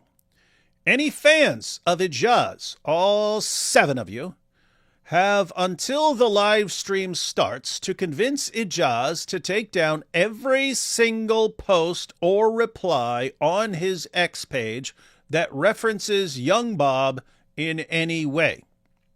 Failure to comply for any reason will be interpreted by me as a request to record and post videos of my dog devouring bacon-wrapped Quran pages. May I add, it also results in me ripping up the Quran right here, because I want to continue. Don't bother complaining to me if Ijaz decides that his fragile ego is more important than the Quran. As always, the consequences of your actions are on you. And that's not according to me. That is according to Surah 6, verse 108 of the Quran. Powerful. I had a good laugh reading it that. I appreciate it. I have to say, I actually stole that warning from COs in jail, correctional officers in jail. On my situation, he's a bit schizophrenic, Ijaz, our dear Midnimun boy, because for whatever reason he posted it, deleted it, then posted it again with the receipts of my actual information. But we just keep on going back and forth. I keep on insulting him. I was like, consider your boy like Muhammad Hijab, who's having a nice drink and a beer at the beach. You know, maybe put some oil on his back and concern yourself with him instead of debating with a schoolboy. By the way, the challenge is still out there. I want to have an engaged discussion with Ijaz, and the debate topic is, what is worse, far-right radicalization? Of course, that's the thing that he accused me of. That's ultimately not true, but I think that far-right radicalization, which is just essentially incel behavior on Discord, is substantially better than radical jihadi Islam. So that's the discussion out there. We can have a discussion on that. But that's essentially it. I'm more concerned about my tranny auntie. Please, if you're watching this, of course I blocked you on anything else, so this is a neutral platform. Firstly, there's no animosity between me and you. Secondly, you're better when you're a woman. Thirdly, please remove the information from supposedly a vulnerable 17-year-old radicalized fascist. And besides from that, just thanks for the platform. Really appreciate it. What the hell happened to your hair, man? You look like a goth kid from the 2000s.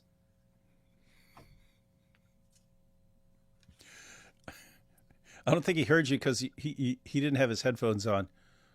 I have to repeat it. When you had your hair down like that, it made you look like a goth kid from like a 2000 sitcom. I am a goth kid from a 2000 sitcom. Okay, fair enough. I'm scrolling through Ijaz's we regularly do X feed because he's still gonna rip the Quran regardless of whether he deleted. Oh yeah, we already did that. I already chewed up and spit out a page of the Quran and so on. I'm talking about specifically the bacon wrapped Quran pages. I've never done that. I think you're lying about that. I think you've done that before. Just for fun, privately. Yeah. There's a better way of ripping it, my friend. Hey, by the way, is that the free Quran that Muslim Cowboy gives? Because I ordered a bunch of free Qurans on a website, and one of them looks identical. Where'd you get the Quran from? I think I got this there was for like $10. They sent a bunch of Qurans. I don't know. No, because I got one. Muslim Cowboy does a free Quran website, and it looks like identical to that. I bought like a huge Quran. Yeah, free Qurans. You can get free Qurans delivered to your house. I thought a good video idea would be like, how many free Qurans can you get sent to your doorstep? You can get sent loads. Let me see. Free Qurans.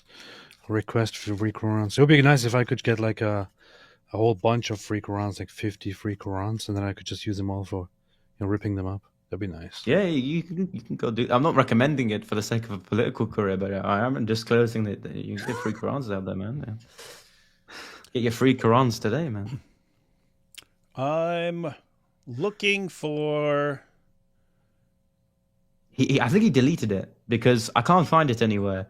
I'm looking... I said everything referencing you, so I'm looking for anything referencing you at all. Is there AP, is there a shortcut to see any references to anything? Oh, hang on. A woman named Jess said, quit doxing young children like young Bob, you Islamist loser.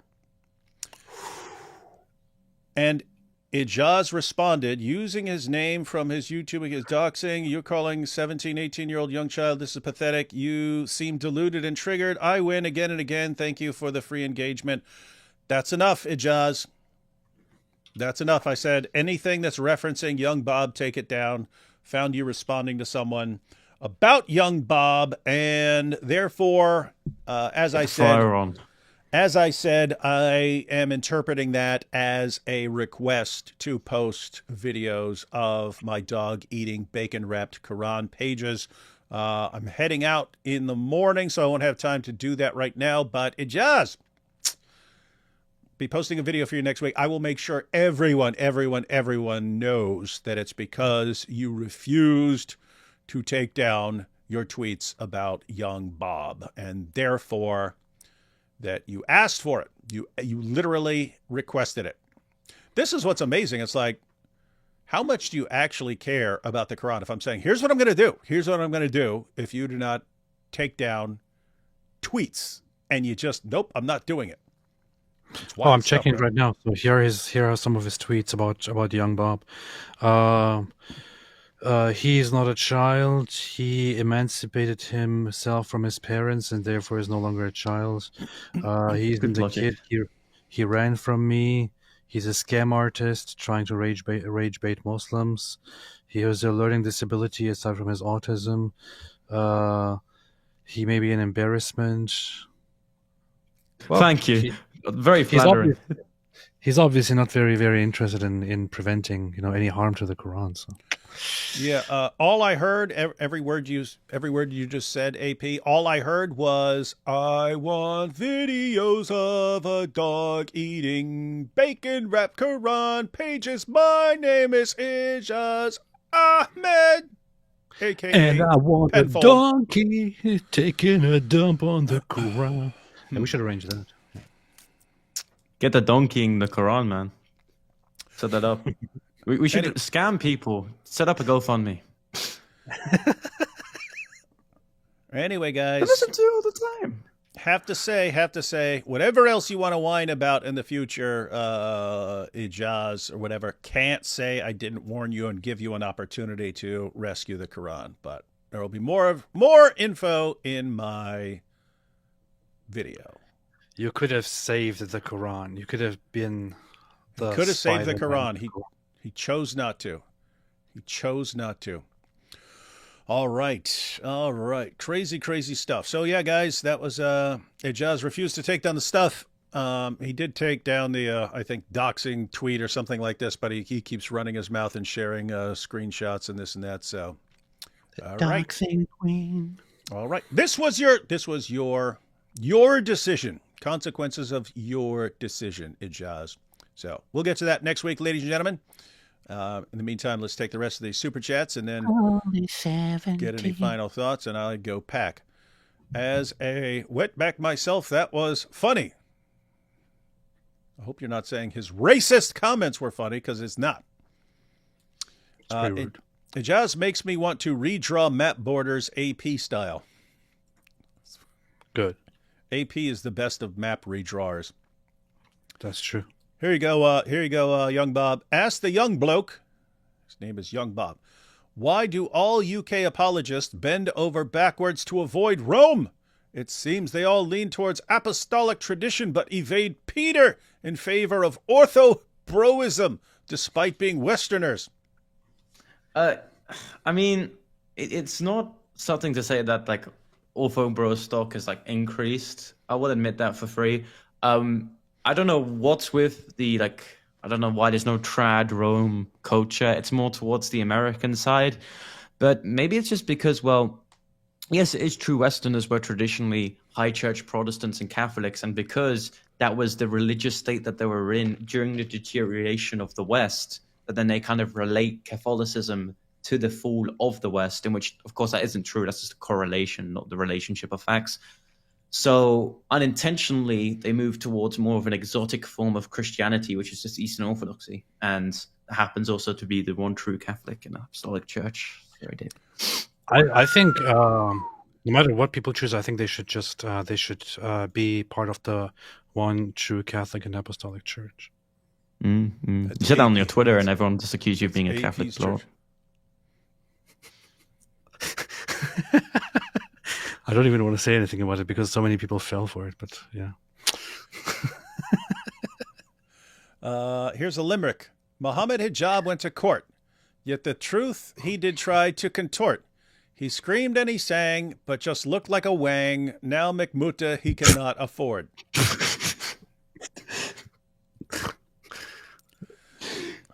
Well, there's a free position at McDonald's now. You can now generously take that if you live near the area. Of course, Ijaz doxed it, so you now know where the McDonald's is. So go over there. RKZ says Allah is not all-knowing. He needs name and address. Yes, he does to go find someone. When you deface the Quran, please give the reason. We did, but yes, in my video of the dog, there will be clear reason. Apparently, Allah needs a name and address to evoke His judgment. Yes, it helps. That's what He does, man. There's a lot like a death note. Yes, this is Allah. Please state a name and address to use the number pad. Now I'm compelled to clean my nose with the Quran. That would be pretty gross. Allah seems like a much weaker and evil Santa. At least Santa always knows where you are. Yeah, I mean, Allah sounds like Loki from North mythology. Or like a genie in a bottle. He sounds like Loki. Every time Muhammad wanted something, he would just rub the bottle. Not like he rubbed the men of Al-Zut, but he'd rub the bottle, and then Allah would pop out and say, "Yes, what is your bidding, master?" Ijaz sounds like a weak, treacherous grandmother. That's pretty good. Weak, treacherous grandmother is a good description of Ijaz. I'm a genie in a bottle.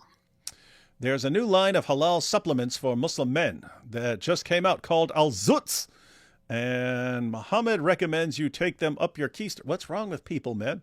It's a good, wholesome. You know what? They should be on the Christian show, not me, man.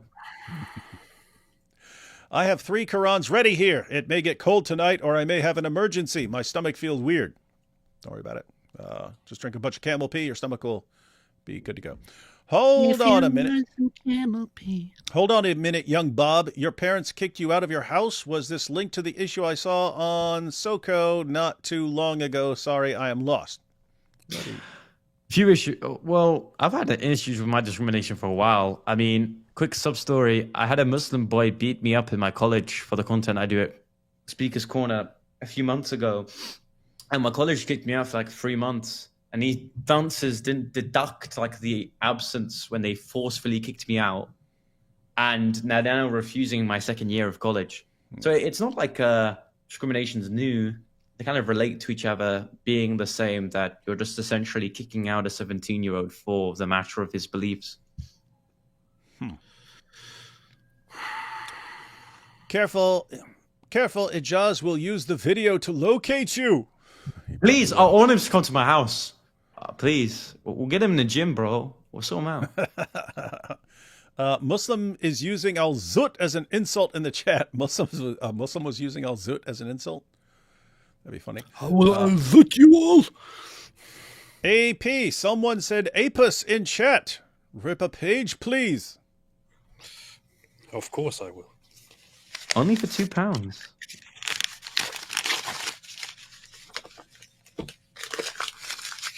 Hey, we should start a new yourself thing. cheap, man. For every super chat, I will rip up a Quran page. So we should start such a campaign. Nice. If AP is such a good map painter, although not in the way Daniel Hakikachu is a map painter, then why does Constantinople still have a roach infestation? I usually draw maps like Daniel Hakikachu. David, please don't feed the dog Quran. Dogs rule. Well, I wasn't going to, but that decision was on them. The UK orthohose, what? Orthohose will be meek and mild to the jihadis, but the Latin rights won't turn the other cheek. We'll tell them to far and blah, blah themselves. Also, the one true church is where Peter is. Oh, we agree. We agree. Oh, nice. Like, why does every single Catholic just think that we just reject Peter? Like, we believe that he is the first apostle by which all of the apostles received the keys, right? So it's not exactly that we reject that Peter is the first order by which all of the apostles received the keys.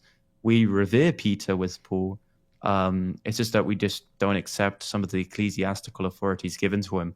But look, because I've become more political, of course, I've kind of rolled down my rhetoric. Like, for example, do you actually think that you shouting at someone online for being an ortho bro, you really think that's going to convince them that Catholicism's true? Not really. Yeah. I've matured pretty quickly in terms of my evangelism of other people. Like, for example, in Speaker's Corner, there are a lot of people like Protestants and Catholics and whatnot, but they're already engaged on debate, bro, with the Muslims, right? So if you try to randomly interject and say, well, he's also a heretic and you're the heretic of Ishmael, you're both wrong. Well, of course, firstly, I agree more with the Protestant. And secondly, that's not going to convince the Protestant that Eastern Orthodoxy is true. So. Precisely. I shan't engage in any of these discussions about this church and that church. I plan to do so neither at this point nor in the future. So Timothy Freeman, you can take your popery somewhere else. The Eastern Orthodox Protestant Brotherhood Alliance will not be broken. Hey, I did not say that. Will not be broken by your popery. Eric says, if we are being charitable in how we understand the Quran, is it possible to say that confirm means confirm what is right and correct what is wrong? Yes. I assume you're joking. If you're not joking, let me know. But I assume you're joking there. When you destroy Quran, please give reason. Already did. Man, how many times are you going to say it? Take my money. Rip a page. Uh-oh, this was specifically a request, AP. Canadian dollars. How much that translate to US money?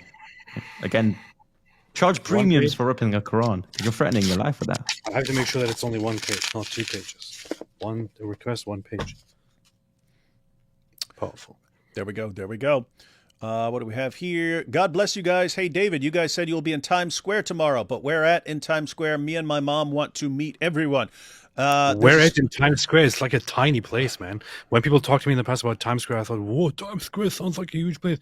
It's like, it's as small as my room, man. No, it's not. And you have streets that kind of go in multiple directions and so on. And there's the issue of it can be very, very crowded. It's a place called the Red Steps. So if you look up the Red Steps, but it's where the Red Steps are where that's where people go to get tickets. And what happens is you have a big Broadway show and stuff, and they sell tickets for the big Broadway show online and at the office and stuff. But then any tickets left over because they want to fill seats. It's basically there's a place in Times Square where if there's a show that night, whatever shows are going on that night, they'll give cheap tickets to the shows based on whatever's left. So you can go there and get cheap tickets. Anyway, that's the actual spot. So you'll see there's some bleachers there, and it's a red area. So yeah, just look up Red Steps. But yep, I will see you there. Me.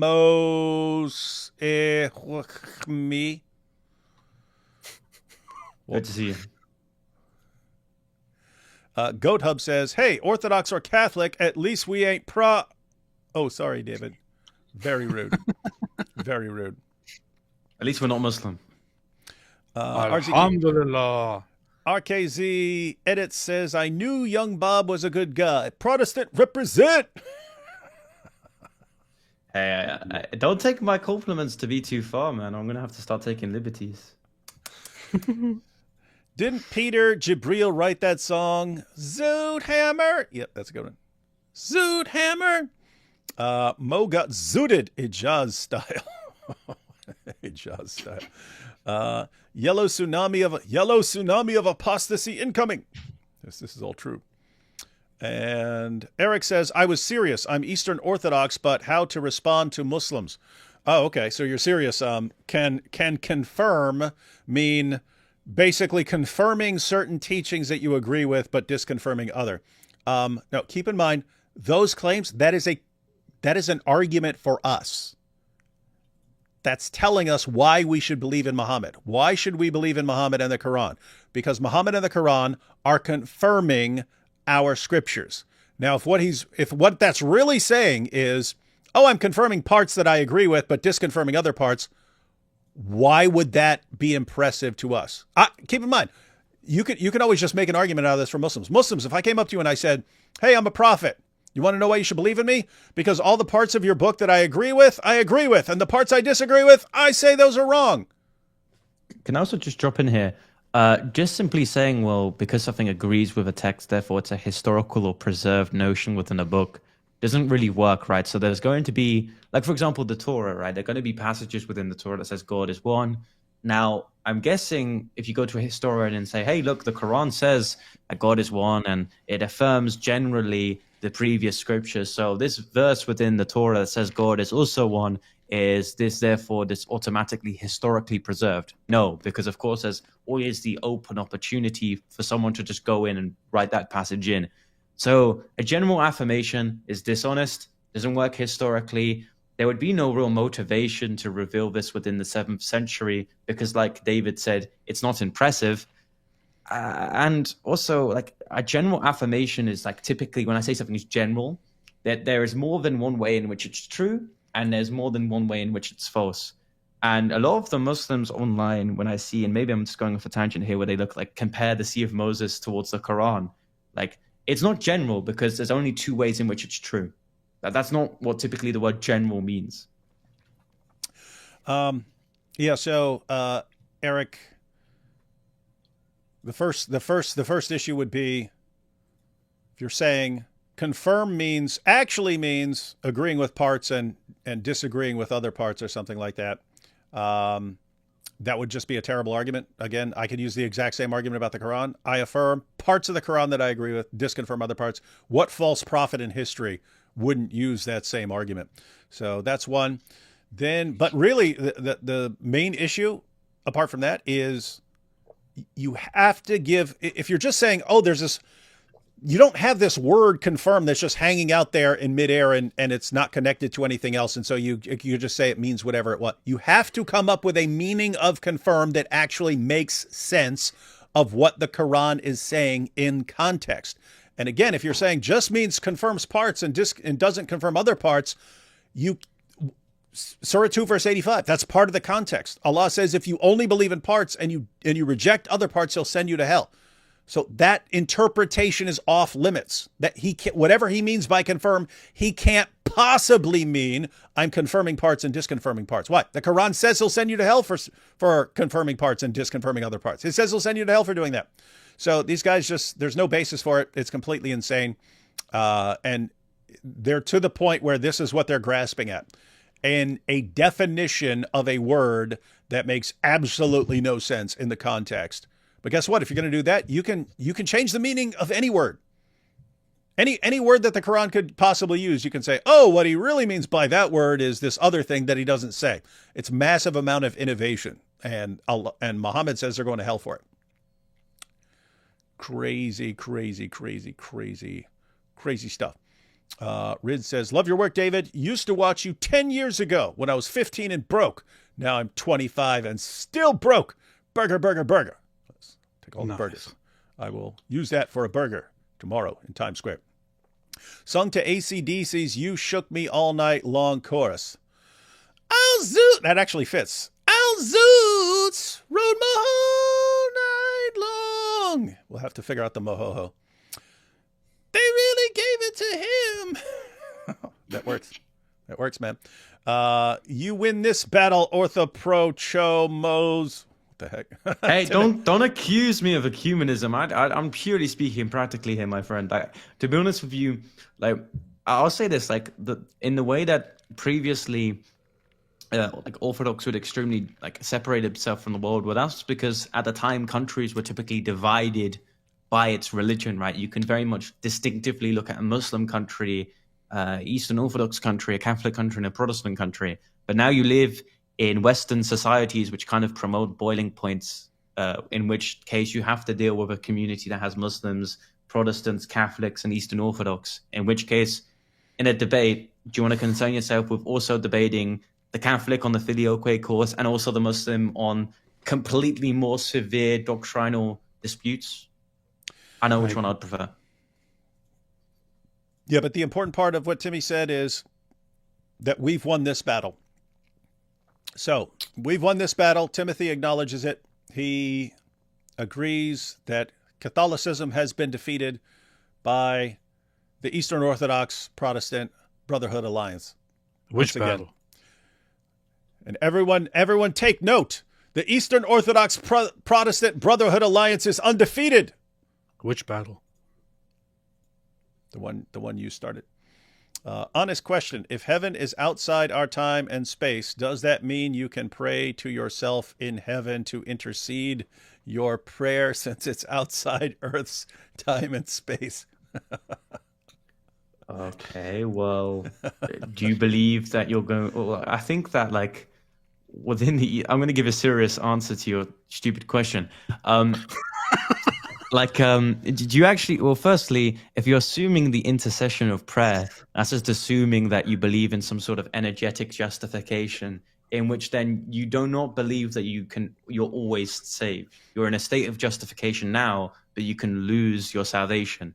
And in which case, you're already assuming then that you'll be a saint in heaven, in which you also believe that forever you are now saved. So you're just Frankensteining Protestant theology and Eastern Orthodox theology.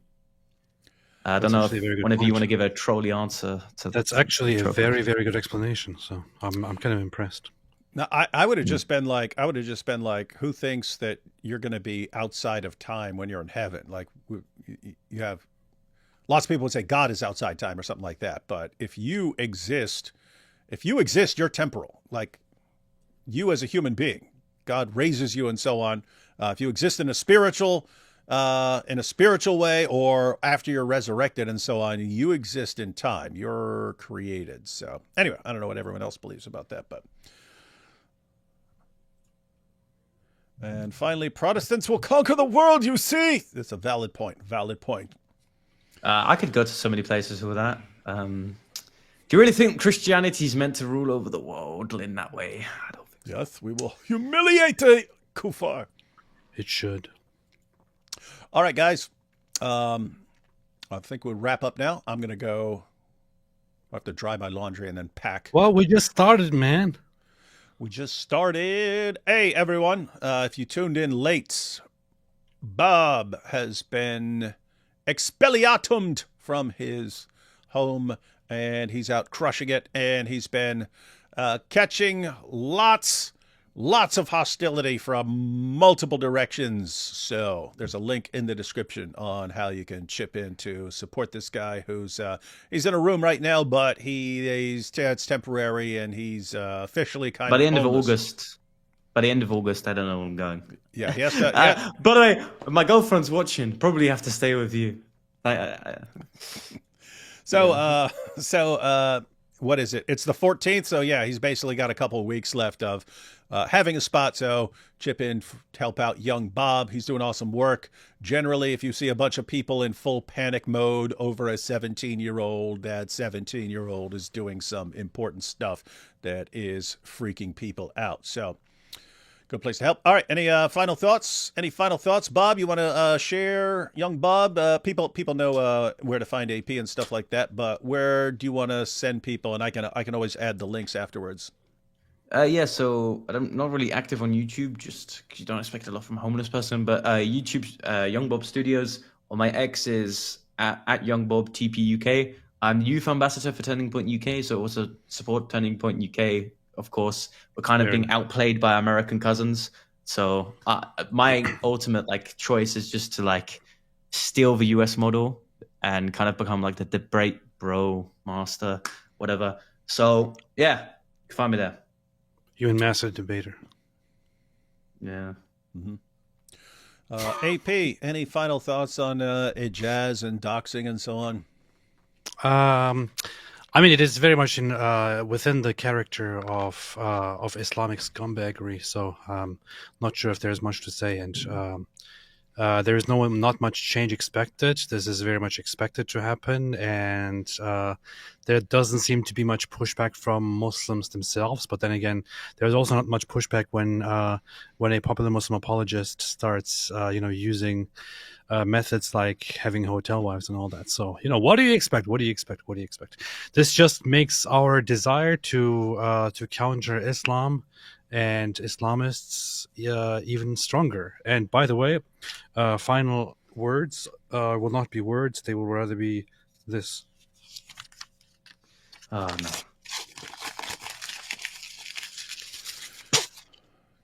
Brought it on yourself, Ijaz. Brought it on yourself. Every time we try to be nice. I mean, I'm sitting there trying to be nice, trying to get along as much as possible, and they cross lines. They are habitual line crossers. Well, stick me in a mall because I'm an escalator. We are happy to escalate, guys. We're happy to escalate as needed. All right, everyone. If you're in the New York area and you're going to come down and see us, I will see you tomorrow or Saturday or Sunday, because that's when we'll be in New York. Hope to see a bunch of you there. And